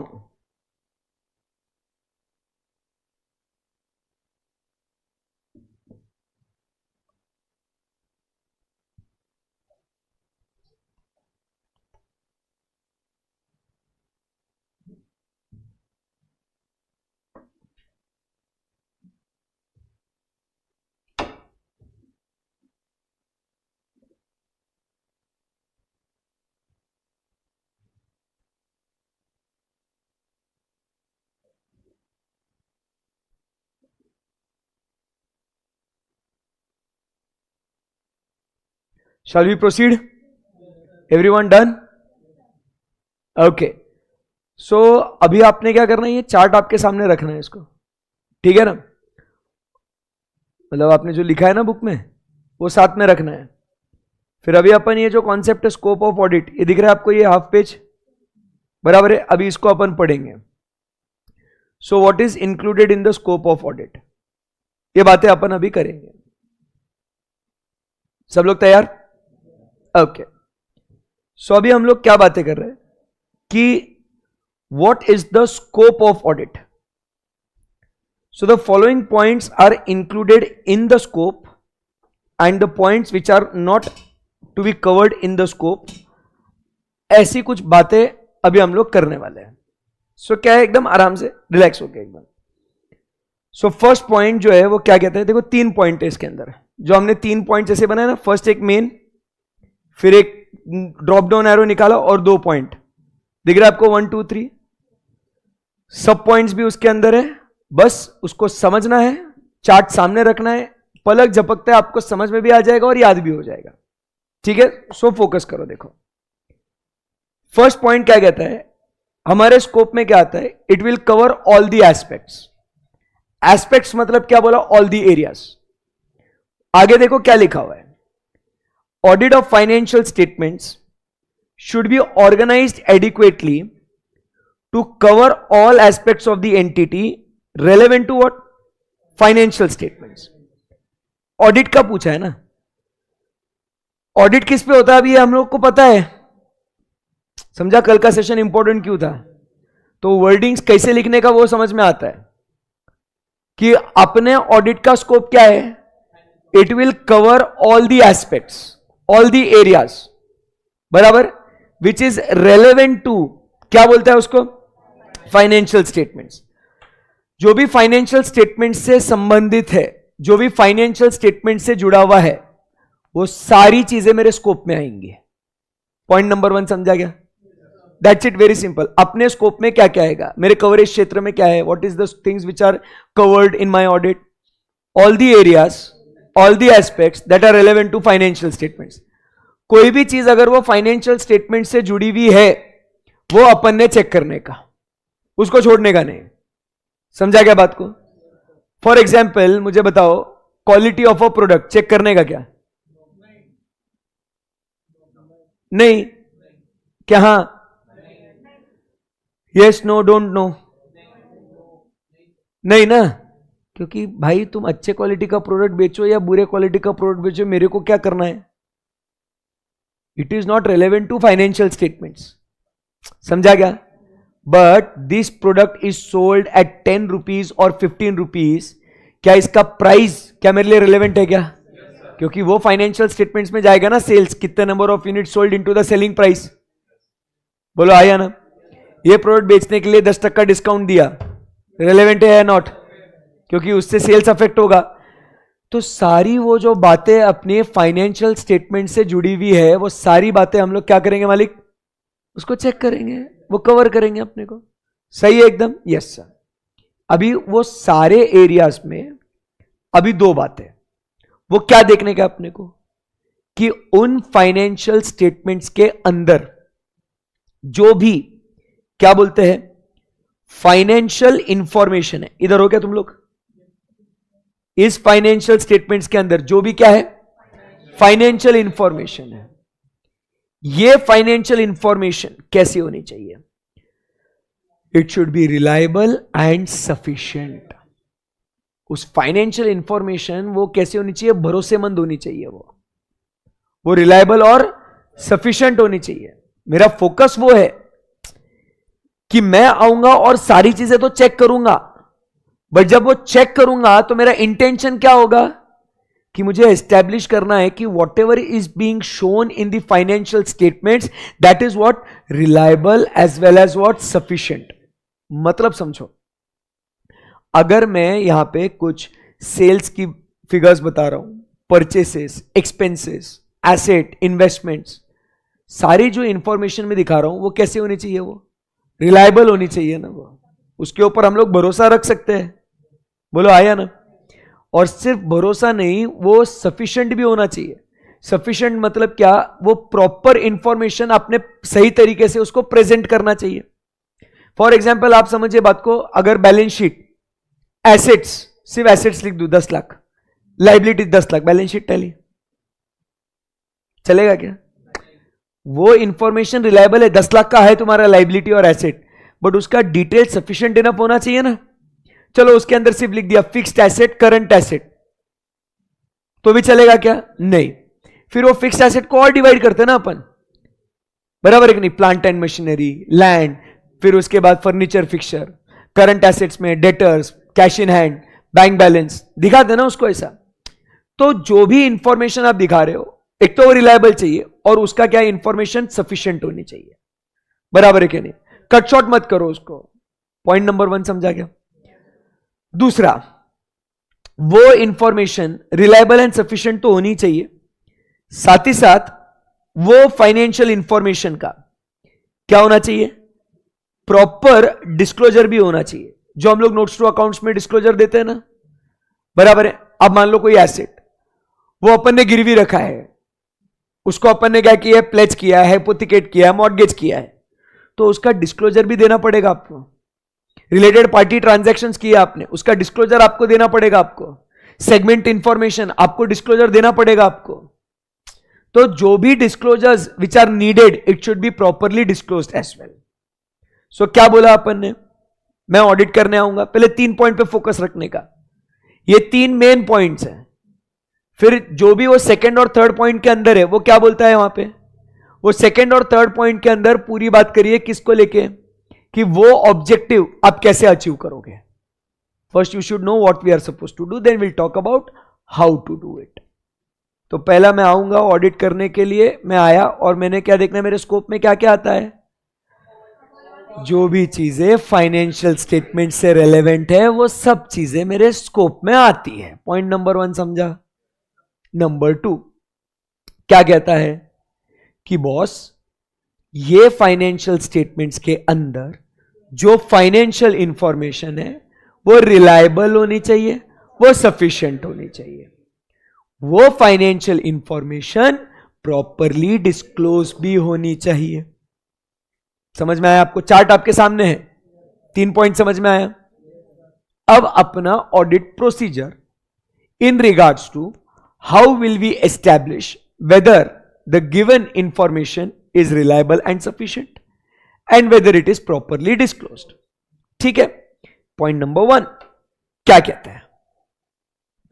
The auditor should be reasonably satisfied that information contained where in the underlying accounting records and other source data, underlying accounting records and other source data, ध्यान से सुनना, ये इंफॉर्मेशन जो है किसके अंदर है? ये अकाउंटिंग रिकॉर्ड्स। अकाउंटिंग रिकॉर्ड्स क्या होता है मालूम आपको? अकाउंटिंग रिकॉर्ड्स वो रिकॉर्ड्स होते हैं जिसके बेसिस पे हम लोग अकाउंटिंग एंट्रीज पास करते हैं, जैसे कि बिल, वाउचर, ट्रांजैक्शन। क्या है? इन्होंने एग्जाम्पल दिया है, बिल, वाउचर, डॉक्यूमेंट्स, बट क्या होता है हम लोग को पता नहीं होता कि अकाउंटिंग रिकॉर्ड का मतलब क्या होता है। अकाउंटिंग रिकॉर्ड का मतलब होता है वो रिकॉर्ड्स के बेसिस पे हमने अकाउंटिंग एंट्री पास करी है, तो इसीलिए this becomes the accounting record based on which we pass the accounting entry. समझा गया बात को? एंड सेकेंड पॉइंट क्या बोला? And other source data. Source data मतलब क्या? वो अकाउंटिंग एंट्री को सपोर्ट करने के लिए, जस्टिफाई करने के लिए और अदर डेटा भी होता है, जैसे फॉर एग्जांपल मैनेजमेंट के मिनट्स, बराबर है कि नहीं? रेंट अग्रीमेंट, समझ रहा है बात को? So this is the other source data जो वो ट्रांजैक्शन को कंफर्म करने के लिए मदद करता है। तो हम यहां पे फोकस क्या कर रहे हैं कि जो भी फाइनेंशियल स्टेटमेंट्स के अंदर जो इंफॉर्मेशन है वो कैसी होनी चाहिए? Reliable and sufficient. अब तू समझ भाई, इधर ध्यान दे, देख सर क्या बोल रहे हैं, इधर फोकस कर। क्या बोला मैं? कि देखो यहां पे ट्रांजैक्शन हुआ, फिर जर्नल एंट्री पास करी, लेजर पोस्टिंग किया, ट्रायल बैलेंस बनाया और फाइनेंशियल स्टेटमेंट्स है। अब ये फाइनेंशियल स्टेटमेंट्स के अंदर इंफॉर्मेशन है, ये इंफॉर्मेशन कैसी होनी चाहिए? ये इंफॉर्मेशन होनी चाहिए रिलायबल, ये इंफॉर्मेशन होनी चाहिए कैसी? सफिशिएंट। बराबर है कि नहीं? अब मैं एज एन ऑडिटर, मेरे को चेक करने का है कि ये इंफॉर्मेशन रिलायबल एंड सफिशिएंट है या नहीं है। कैसे चेक करूं? तो let's go to the source. So I have to check what? The underlying accounting records and source data. बेटा समझा गया? मेरे को ये इंफॉर्मेशन सही है कि नहीं, इसको अगर एस्टेब्लिश करना है तो I have to go to the origin, right? कि ये एंट्री किस बेसिस पे हुई। अगर वो बेस गलत है तो भाई आगे का तो रिलायबल है ही नहीं ना दोस्त। लॉजिक है रे, कुछ ऐसा रटने वाली काम नहीं है ये। जितना अच्छे से आपको ये ओरिजिन समझेगा ना, कौन सा काम हम लोग क्यों कर रहे हैं, उतना मजा आएगा पढ़ने में। क्लियर है एकदम? सो फर्स्ट पॉइंट क्या बोला? इंफॉर्मेशन रिलायबल और सफिशिएंट चाहिए। उसके लिए हम लोग ने क्या देखना है? Underlying accounting records and other source data. समझा क्या बात को? सो आते पढ़ते क्या लिखा हुआ है? तो auditor should be satisfied that this underlying accounting records and other source data is reliable and sufficient. अगर सोर्स डेटा ही रिलायबल एंड सफिशिएंट है तो अल्टीमेट इंफॉर्मेशन भी रिलायबल एंड सफिशिएंट होगी कि नहीं? बोलो भाई। सोर्स कोड अगर गलत है तो इवेंचुअल जो आउटकम है वो भी गलत होगा। मेरे को आउटकम क्या चेक करने का है? आउटकम रिलायबल एंड सफिशिएंट है कि नहीं? तो इसके लिए सोर्स रिलायबल और सफिशिएंट होना चाहिए। तो सोर्स में क्या आता है? सोर्स में आता है accounting entries. But accounting entries किस बेसिस पे होती है? Accounting records and other source data. Value addition हो रहा है क्या भाई? बोलो ना कुछ। आगे, the auditor therefore makes a judgement about what? Reliability and sufficiency of financial information by also making the study and assessment of what next? Accounting systems and internal controls by carrying out test inquiries and other procedures. अभी क्या हुआ? अपने source, ये जो है transaction, ये किसके basis पे हुआ? ये ट्रांजैक्शन किस बेसिस पे हुआ? Accounting records and other source data. बेटा बोल, है ना, है ना, है ना?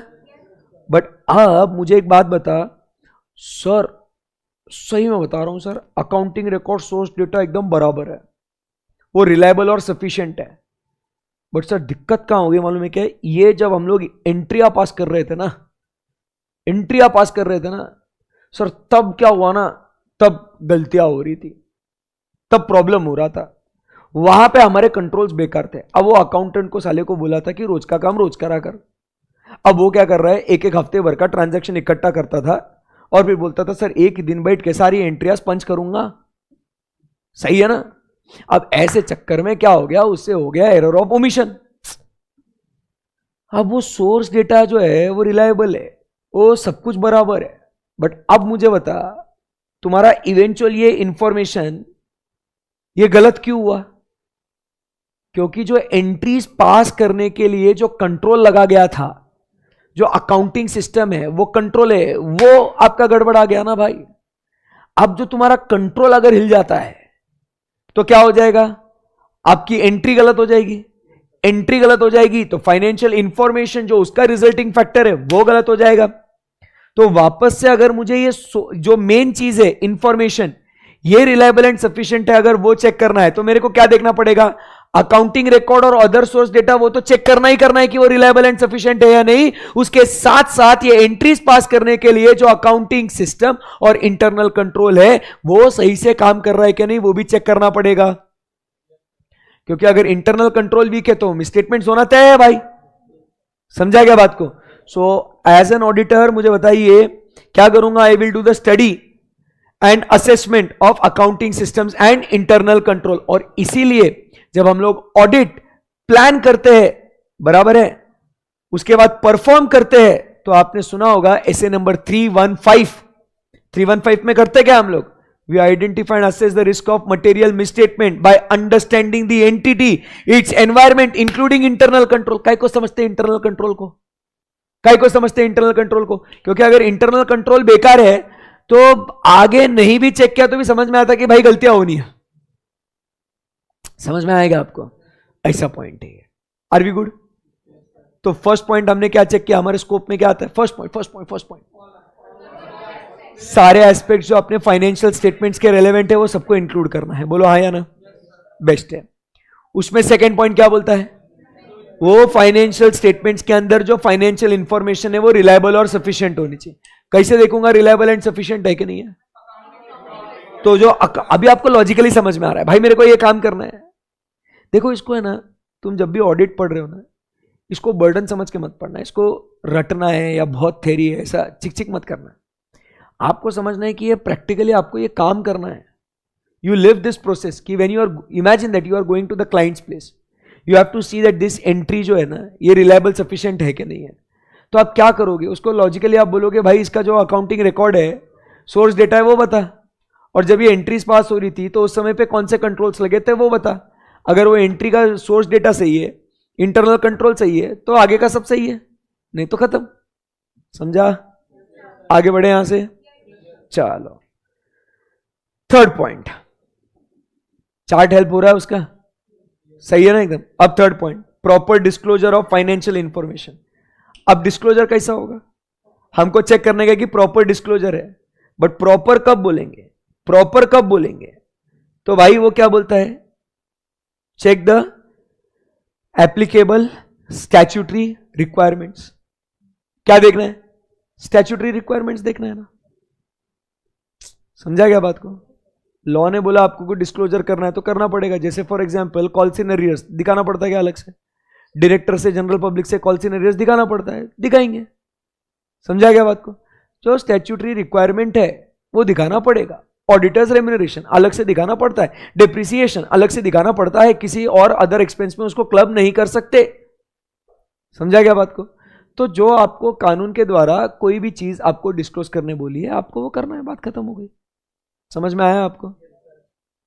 सो पॉइंट नंबर 1 क्या कहता है, पढ़ेंगे उसको। The auditor should also decide whether relevant information is properly disclosed in the financial statements। यही तो अपने को चेक करने का है। ये चेक करने के लिए अपन क्या करते हैं, you should keep in mind what the applicable statutory requirements in this regard। Are we good? It is done by ensuring, अभी first statutory requirement है। Second, it is also done that by ensuring the financial statements properly summarize the transactions and events recorded therein by considering judgments made by management in preparation of financial statements। मतलब कुछ financial statements के items जो होते हैं, it is based on the judgement of management. तो management का वो judgement भी आपको डिस्क्लोज करना है। जैसे आपने अगर एसेट को रिवैल्यू करा अपवर्ड या डाउनवर्ड, किस बेसिस पे आपने वो अपवर्ड या डाउनवर्ड रिवैल्यू किया, वो फाइनेंशियल स्टेटमेंट्स में उसका डिस्क्लोजर देना बहुत जरूरी है। आपने बैड डेट्स बताया, डाउटफुल डेट्स बताया, किस बेसिस पे आपने वो डाउटफुल है ऐसा बोला, वो आपको उसका डिस्क्लोजर देना पड़ेगा आपको। So you also have to consider what the judgements made by the management and that should be what disclosed. समझ में आया आपको? इसी में क्या कहता है, the management is responsible for preparation of what, preparation and presentation of what, financial statements. And for this he makes what, many judgments। बराबर है कि नहीं? Right from choosing accounting policy to choosing the method of depreciation and lot of things। So इन सबका वो B point में बोला ना कि मैनेजमेंट के जजमेंट्स होते हैं, तो वो C पॉइंट में क्या बोलता है, वही जो जजमेंट्स मैनेजमेंट करता है वो क्या करना है, उन्होंने डिस्क्लोज करना है नीचे। समझा क्या बात को? बोलो ना कुछ, समझ रहा है क्या? तो मैनेजमेंट, जैसे अपन नोट्स टू अकाउंट्स में AS1 क्या बोलता है, डिस्क्लोजर ऑफ अकाउंटिंग पॉलिसीज। आपको अकाउंटिंग पॉलिसी और प्रिंसिपल में डिफरेंस क्या है ये पता है क्या आपको? Wow, I am so happy I asked.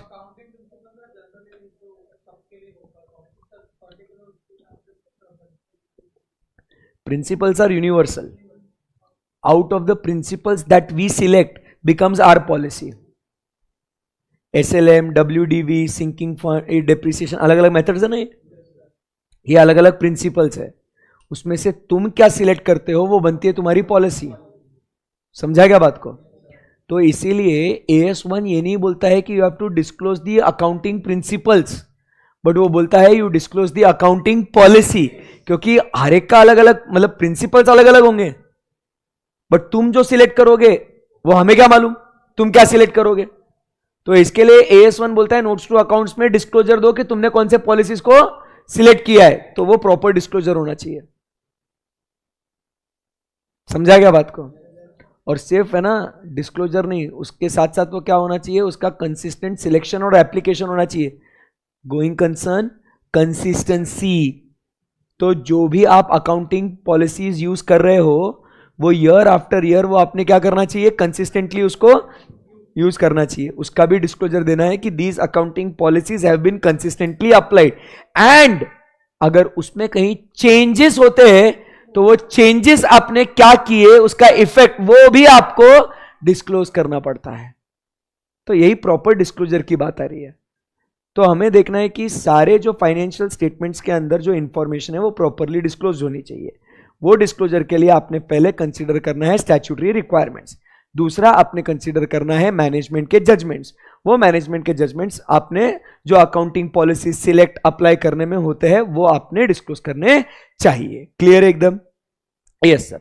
पढ़ लीजिएगा थर्ड पॉइंट, फिर उसके बाद अपन आगे बढ़ते हैं। पढ़ो पढ़ो स्क्रीन पे देख के आराम से। और भाई मेरे को कल सबके पास बुक्स चाहिए, मत करना है इसे। देखो आज ये चैप्टर अपने को खत्म करना है, नहीं तो भी एटलीस्ट 80-90% खत्म हो जाएगा, ठीक है ना? तो ऐसा नहीं चलेगा।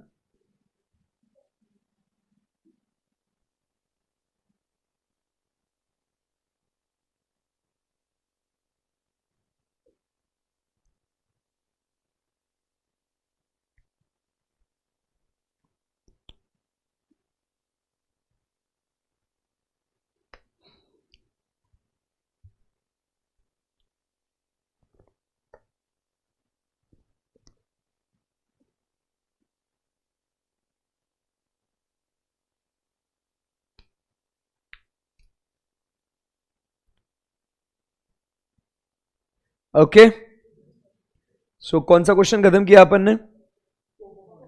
Scope of audit, what is included. समझा क्या बात को? व्हाट इज इंक्लूडेड इसके बारे में बात करिए। अब अपन आगे बढ़ेंगे।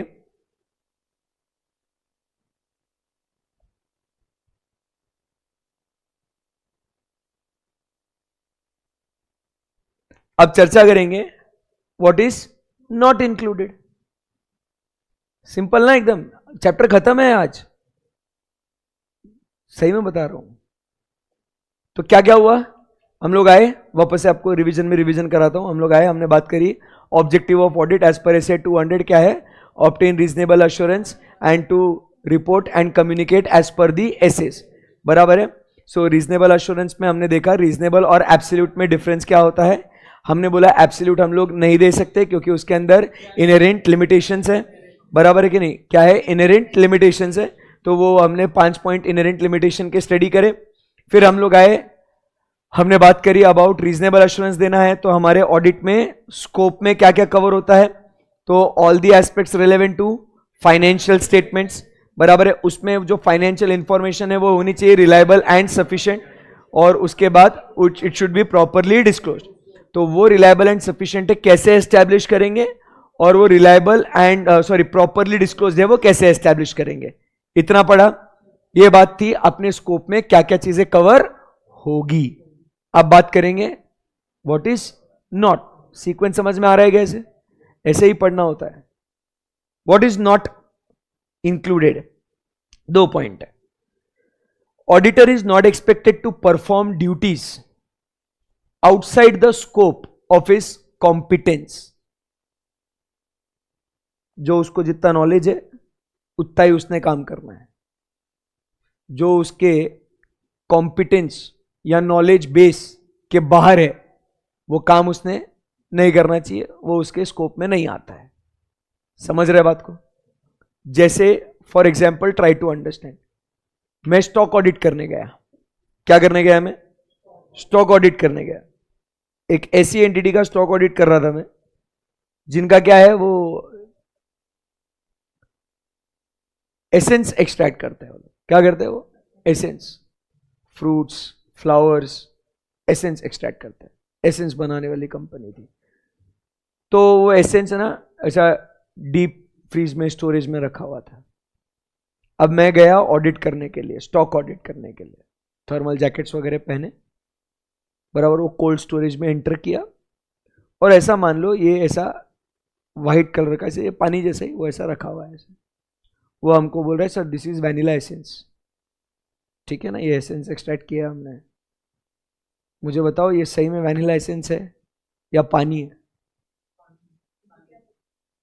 मुझे क्या पता, मैं तो उधर कोल्ड स्टोरेज में, वो बोल रहा है ये उसके ऊपर लेबल लगा है, ये लेबल लगा है वैनिला एसेंस, अब पानी भर के रखा होगा उसमें।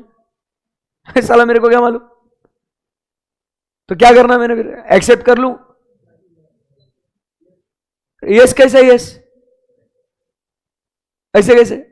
पानी भर के रखा है तो स्टॉक में फिर पोजीशन स्टॉक का बहुत ज्यादा दिखेगा, फाइनेंशियल स्टेटमेंट्स आर इन्फ्लेटेड, तू गलत ओपिनियन दे देगा, बैंड बज जाएगा ना तेरा, बैंड नहीं ऑर्केस्ट्रा बजेगा। सही है ना? फिर क्या करना फिर? हाँ तो क्योंकि मेरे outside the domain of competence है ये, बट मैं तो हाँ भी तो नहीं बोल सकता। हाँ ऐसे केस में एक्सपर्ट को लेके जाना दोस्त। जो साइंटिस्ट है वो सैंपल बेसिस पे वो टेस्ट करेगा, कुछ भी उनके जो दिमाग में आता है वो मैं थोड़ी कर सकता हूं भाई ये सब। समझा क्या बात को?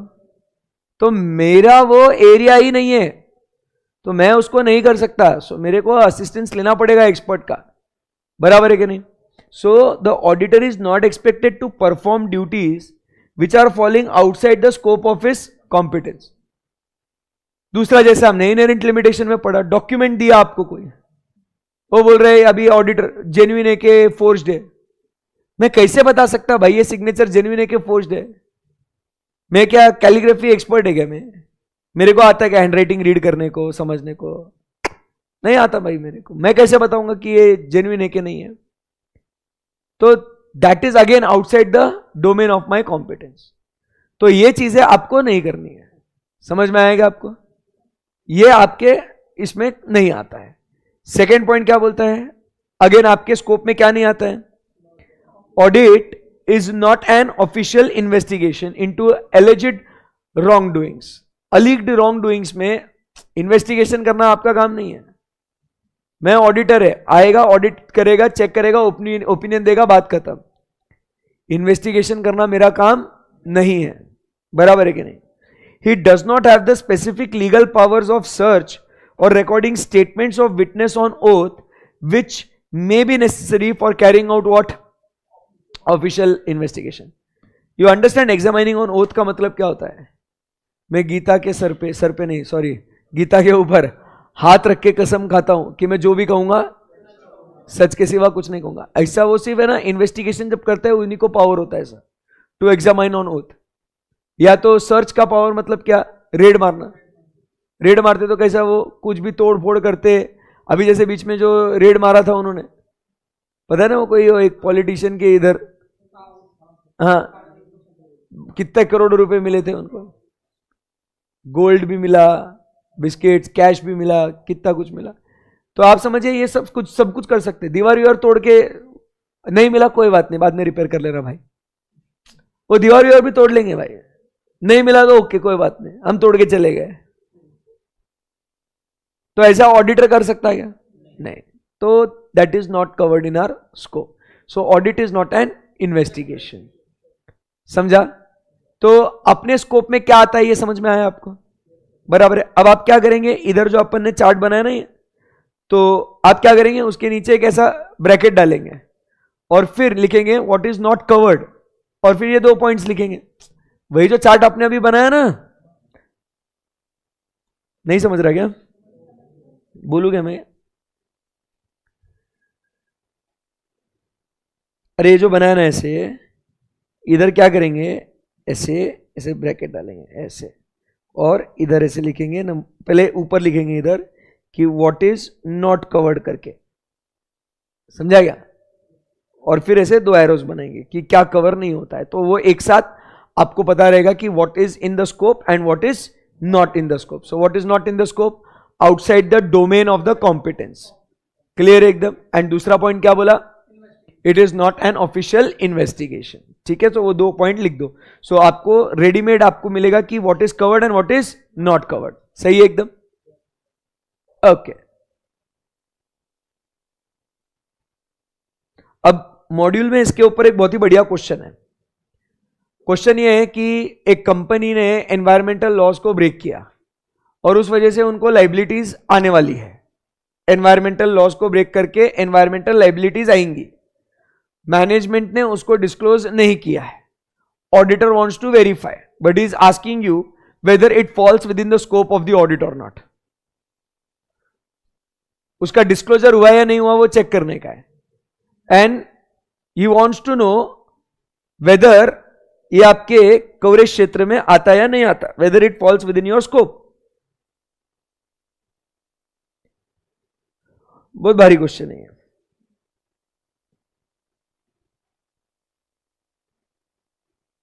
ये test your understanding 2. Good Deeds Limited is engaged in the business of recycling of waste from dumping grounds of Municipal Corporation of Indore to usable manure.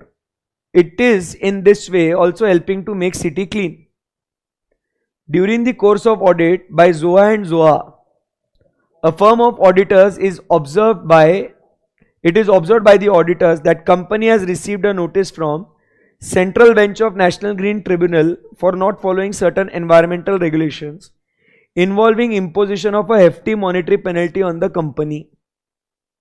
The company is yet to reply to the notice. The auditors point out that the same is not stated in the notes to accounts in the financial statements.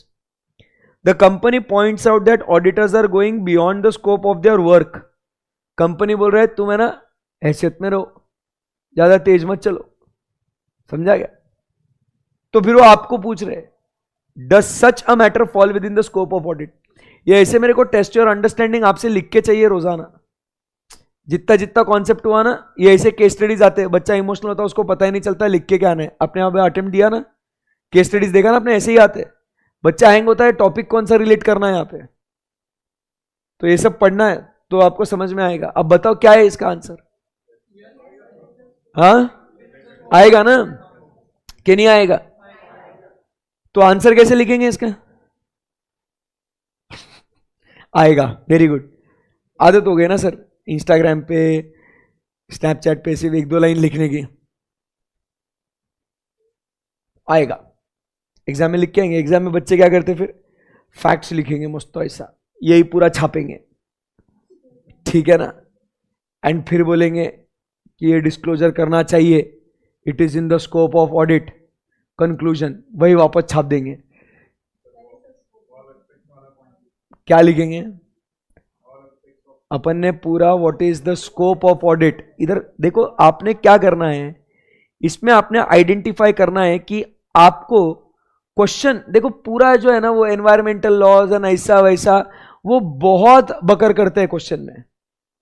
आपको पूरा question पढ़ के 2 ही चीजें आपने बात करनी है यहां पे कि इधर क्या बोल रहा है वो नोट्स टू अकाउंट्स में इसके बारे में वो पॉइंट आउट कर रहा है कि इट इज नॉट स्टेटेड. अब वो जानबूझ के स्टेटेड वर्ड यूज करता है, डिस्क्लोज नहीं यूज करता. डिस्क्लोजर बोला तो बच्चे के दिमाग में टिंग हो जाता है कि भाई डिस्क्लोजर, भाई ये तो अपना वाला क्वेश्चन है. समझ में आया क्या? वो जानबूझ के आपके भावनाओं के साथ खिलवाड़ करेंगे. वो वहां पे लिखेंगे कि क्या है भाई, इट इज स्टेटेड. समझा क्या आपको? तो बच्चे को क्लिक नहीं होता. और फिर अभी क्या है, stated notes to account scope. इधर से आपको एग्जाम में बाकी सब वेस्ट है. आपको अभी इधर से देखना है कि what is included in the scope, what is not included in the scope. पूरा आपने वो आंसर छापने का उसको. बराबर है कि the scope of the auditor relevant to the क्या बोलते हैं all the aspects relevant to financial statements. बराबर है. उसके बाद सेकेंड पॉइंट क्या कहता है कि आपने को देखने का है कि वो जो फाइनेंशियल इंफॉर्मेशन है वो रिलायबल एंड सफिशिएंट है and whether it is properly disclosed. बराबर है. फिर उसके लिए आंसर लिखने का. So based on the above फिर कंक्लूजन करने का कि whether proper disclosures are made as per statutory requirements. बराबर के नहीं, it falls within the scope of the audit and therefore in the given case ZOA and ZOA Limited are well within the scope of their audit and therefore the contention or the stand taken by the management is incorrect, ऐसा या कुछ जो भी है conclusion. But आपसे answer वो scope वाला expected है, वो समझा गया. बच्चे को क्या होता है ना सर, आता सब है, वो लिखता है यस ये उसका काम सही है, ये बराबर कर रहा है, और भाई आगे लिखू क्या, we are short of words. समझ में आता है क्या? तो ये सब आपने काम करना चालू करना है. ऑडिट बिल्कुल डिफिकल्ट नहीं है. इतना जब आपको समझ में आ जाएगा, आपको कॉन्सेप्ट पता है, बस आपको कंटेंट चाहिए कि आप लिखे कैसे, उसके ऊपर जब मेहनत करोगे तो काम बहुत आसान हो जाएगा. समझ में आएगा आपको? टेस्ट और अंडरस्टैंडिंग समझा गया आपको? Very good. आगे बढ़े यहां से. तो क्या पढ़ रहे थे हम लोग? स्कोप में क्या क्या आता है और स्कोप में क्या नहीं आता है. ठीक है, ओके.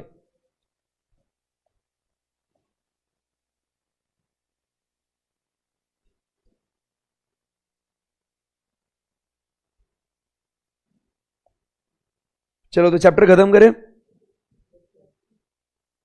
फर्स्ट पॉइंट ये अपना हुआ है क्या यूजर्स? क्या ओरिजिन कल पढ़ा है अपन ने? आप भूल गए, बट आप भूल गए, याद है पक्का? पूछू कुछ भी. Audit is derived from the word, Latin word audire. पक्का? The first controller and auditor general in British India was appointed in the year. पक्का? The reference to audit is found in the Indian origin in dash is Arthashastra in dash BC, 4th century BC. चलो ठीक है, good, so proud of you. ये हमने आज revise कर लिया था, याद है आपको कि financial statement should not mislead anybody, है ना बच्चों? ये आपको पढ़ना है, बट आपके पास बुक्स नहीं है तो आपने पढ़ा नहीं होगा. आज लेंगे पक्का, प्रॉमिस, श्योर. खा खुद की कसम, राइट हैंड से. मेरे को क्यों मार रहा साले, इतना श्योर है तो खाना खुद की कसम, खाना. हाँ तो राइट हैंड से खाना है, खुद की खा. हाँ ठीक, गुड. ऑब्जेक्टिव्स आज हमने पढ़ा, गाइस बोलो भाई. ओके. उसके बाद सारे लेक्चर होंगे यूट्यूब पे. Sir please reply.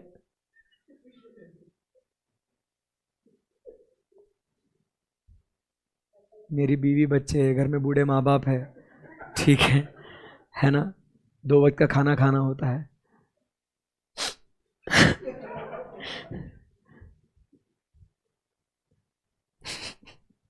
Reasonable assurance versus absolute assurance. हाँ जी, क्या है ये? पढ़ाया गया अपन ने. स्कोप ऑफ ऑडिट अभी आते ही बेसिक. अभी ये सब कंटेंट किसके लिए?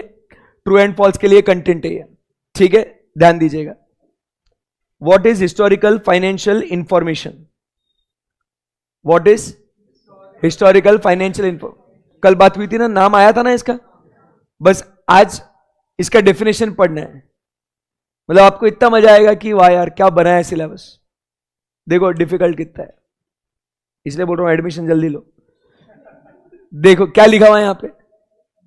हिस्टोरिकल फाइनेंशियल इंफॉर्मेशन मीन्स, मस्त एकदम ध्यान देना, means information expressed in financial terms in relation to a particular entity. What is historical financial information? तो पहले फाइनेंशियल इंफॉर्मेशन बोला. हिस्टोरिकल फाइनेंशियल इंफॉर्मेशन में सबसे पहले क्या डिफाइन किया उसने कि इंफॉर्मेशन जो फाइनेंशियल टर्म्स में एक्सप्रेस करेंगे उसको फाइनेंशियल इंफॉर्मेशन बोलेंगे. क्या बोला है भाई ने? Historical financial information. Active voice, passive voice? Historical financial information, information which is expressed in financial terms of the past period. Historical तो पास्ट पीरियड. बोलो historical financial information, information which is expressed in financial terms relating to that is historical. अब वो information generate कैसे होती है? बस उसने वो कैरेक्टरिस्टिक ऐड किया है. वो कैसे जनरेट होती है? From the entities accounting system about the economic events. But क्या लिखा है? Occurring in the past time periods. Past time periods है, इसीलिए उसको बोलते हैं हिस्टोरिकल। अगर फ्यूचर टाइम पीरियड के बारे में होता तो उसको बोलते हैं प्रोस्पेक्टिव फाइनेंशियल स्टेटमेंट्स। जो बजट्स या प्रोजेक्ट रिपोर्ट्स हम लोग बनाते हैं ना, समझ में आया आपको? Yes sir. कितना सही है बेटा डेफिनेशन, समझ में आएगा आपको? बोलो। सो बोलो, what is historical financial information? Information expressed in financial terms about which is what a particular entity derived primarily from the accounting records, accounting systems, बराबर, about the economic events occurring in the past time periods। सही है? सो वो example है, पढ़ लो।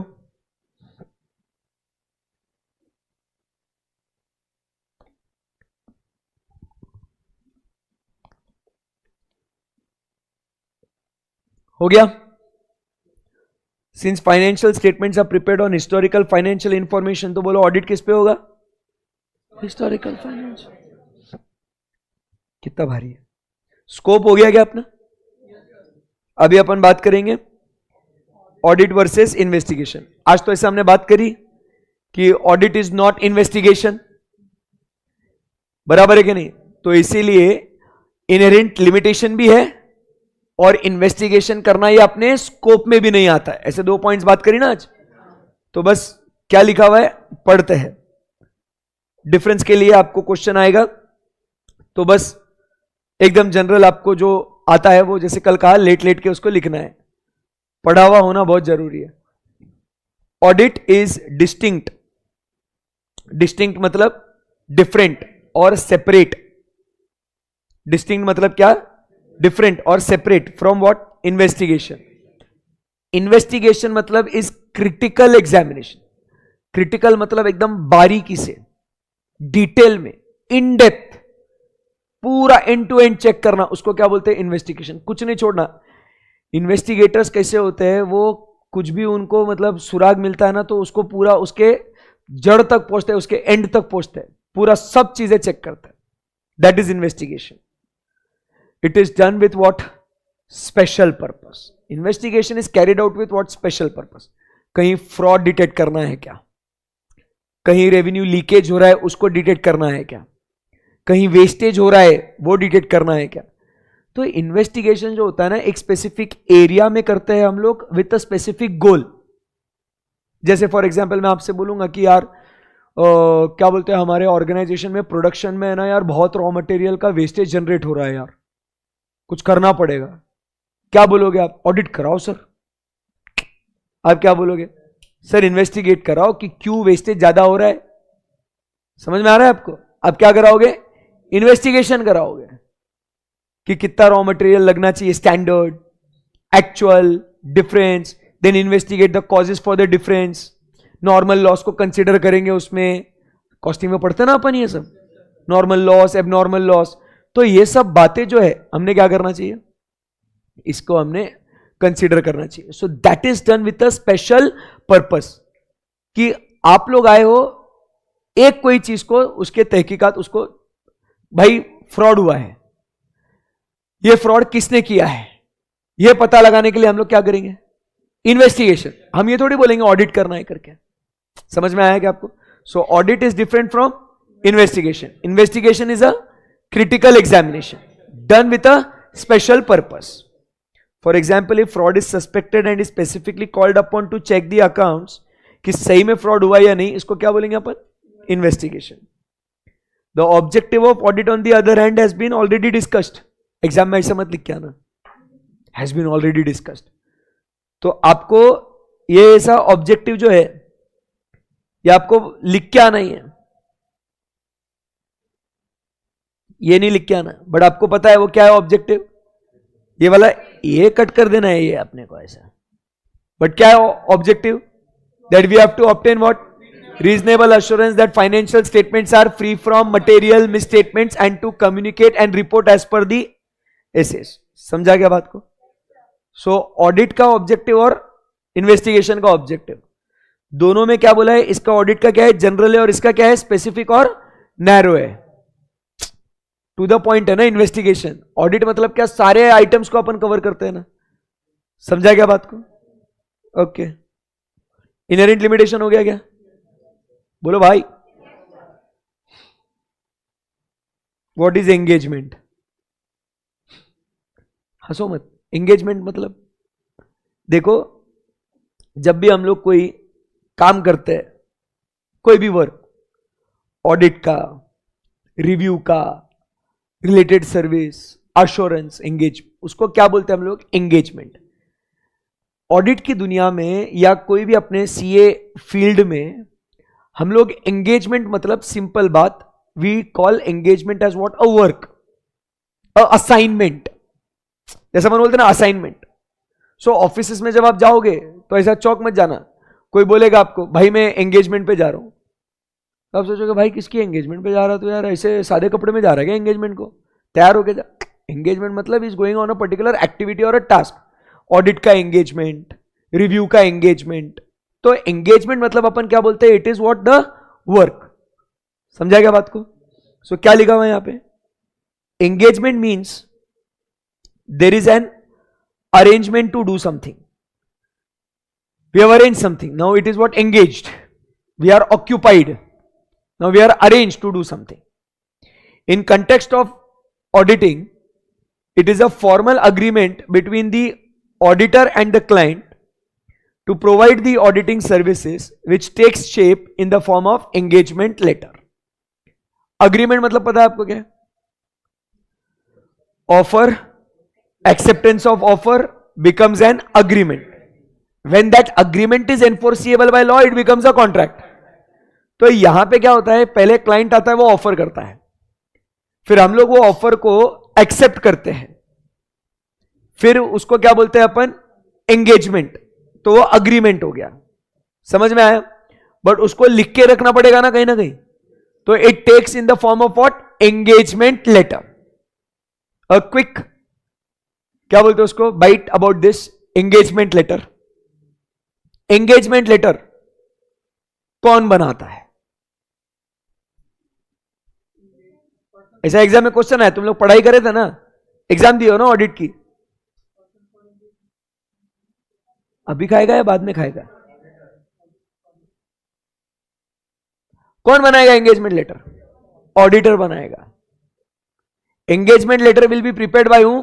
Auditor. समझा? क्योंकि audit में क्या काम होना है और क्या नहीं होना है ये कौन जानता है? ऑडिटर जानता है ना। इसको एक्नॉलेज कौन करेगा? क्लाइंट। बनाएगा ऑडिटर, एक्नॉलेज कौन करेगा? क्लाइंट।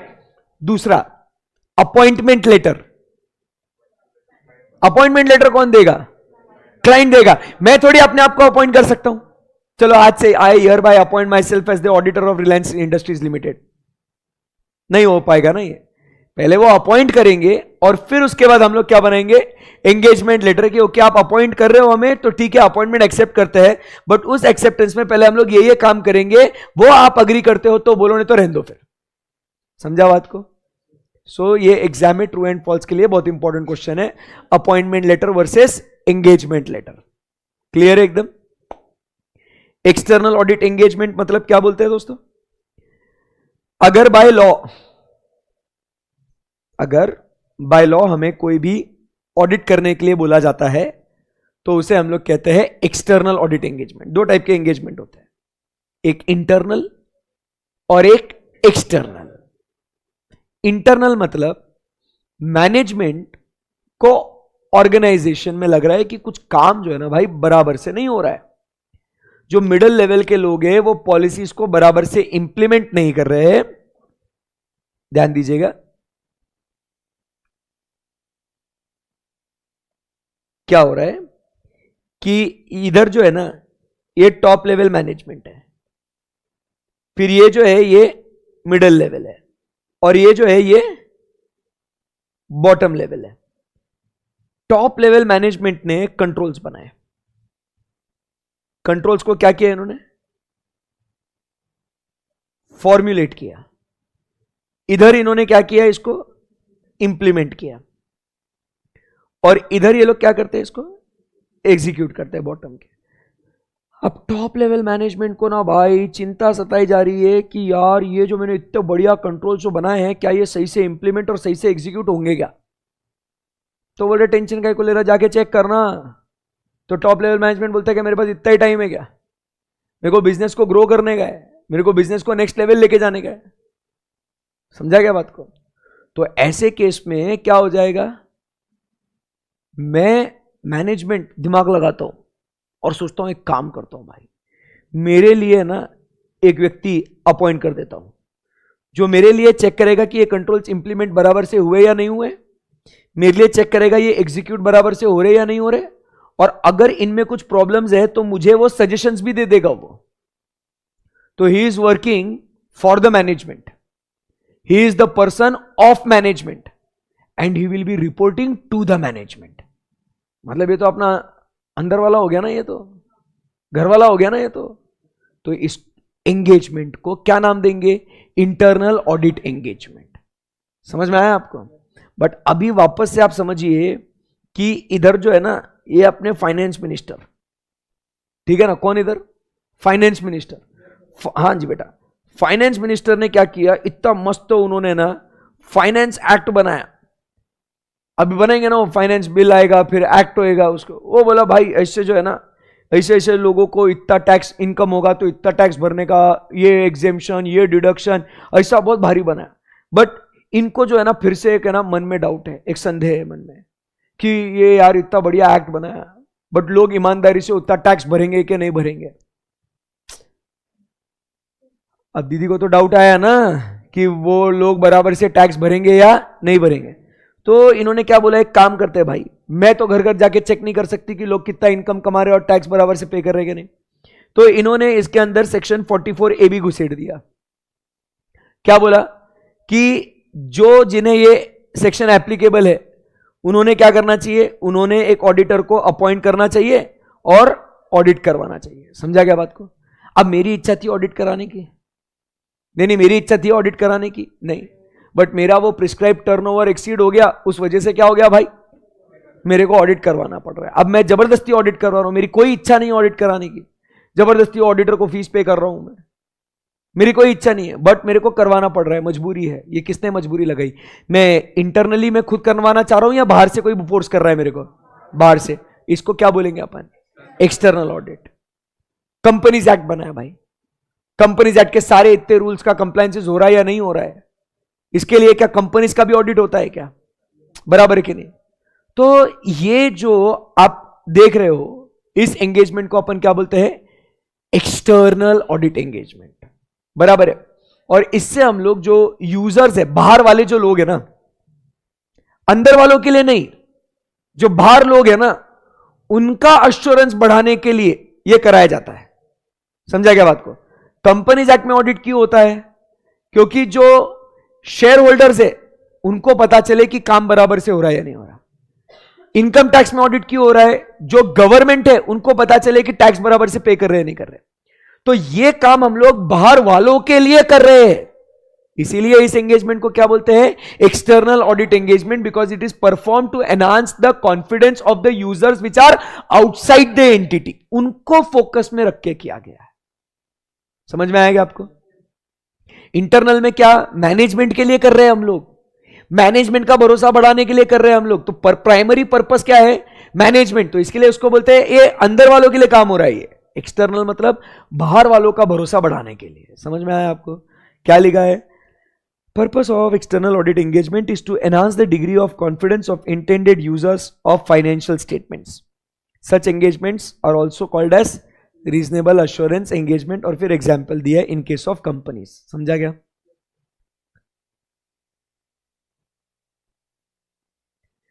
ये वाला जो पॉइंट है, ऑडिट इज मैंडेटरी और नॉट मैंडेटरी, कुछ कंपनीज के लिए कल हम लोग ने डिस्कस किया था ना इसको। कुछ companies are to be required to conduct the audit by law and some do it what, voluntary. कल बात करी थी ना मैंडेटरी वर्सेस वॉलेंटरी की। तो ये है, audit is not always mandatory. Okay, बोलो ना ओके। तो एकदम बेसिक क्वेश्चन है, इसमें कोई कॉन्सेप्ट नहीं है। Who appoint the auditor depends upon कौन सी एंटिटी का ऑडिट कर रहे हैं. गवर्नमेंट है तो CNDG, गवर्नमेंट कंपनी है, आप समझो, सॉरी, गवर्नमेंट है तो CNDG ऑडिट करता है. गवर्नमेंट का ऑडिट कौन करता है? उसको अपॉइंट कौन करता है? प्रेसिडेंट. समझा गया? गवर्नमेंट कंपनी का ऑडिटर कौन है? CA, बट उसको कौन अपॉइंट करता है? CNDG. समझा गया? नॉन गवर्नमेंट कंपनी का ऑडिटर कौन अपॉइंट करता है? Members in the annual general meeting. तो अलग अलग कंपनीज के अलग अलग ऑडिटर्स अपॉइंट होते हैं अलग अलग लोगों द्वारा. क्लियर है एकदम? और किसको रिपोर्ट करते हैं? जिसने अपॉइंट किया उसको. सही है एकदम? खत्म हो गया. एक क्वेश्चन बाकी है बस, वो है बेनिफिट्स और एडवांटेजेस ऑफ ऑडिट. वो आएंगे और हम लोग कल उसको पढ़ेंगे. फिर उसके बाद हम लोग कल स्टार्ट करेंगे चैप्टर नंबर 11. ठीक है? बड़ा चैप्टर है और इंपॉर्टेंट चैप्टर है, तो उसको हम लोग स्टार्ट करेंगे. वो चैप्टर नंबर 11 मॉड्यूल 2 में है. तो जो भी आज बुक्स लेंगे वो क्या करेंगे? कल मॉड्यूल 2 लेके आएंगे. नहीं तो इमोशनल होके आप मॉड्यूल 1 लेके आ जाओगे, फिर वापस यार सर फायदा ही नहीं हुआ कुछ. ठीक है? ओके. सो आज के लिए इतना ही. Thank you very much guys. Bye bye. Have a great day ahead.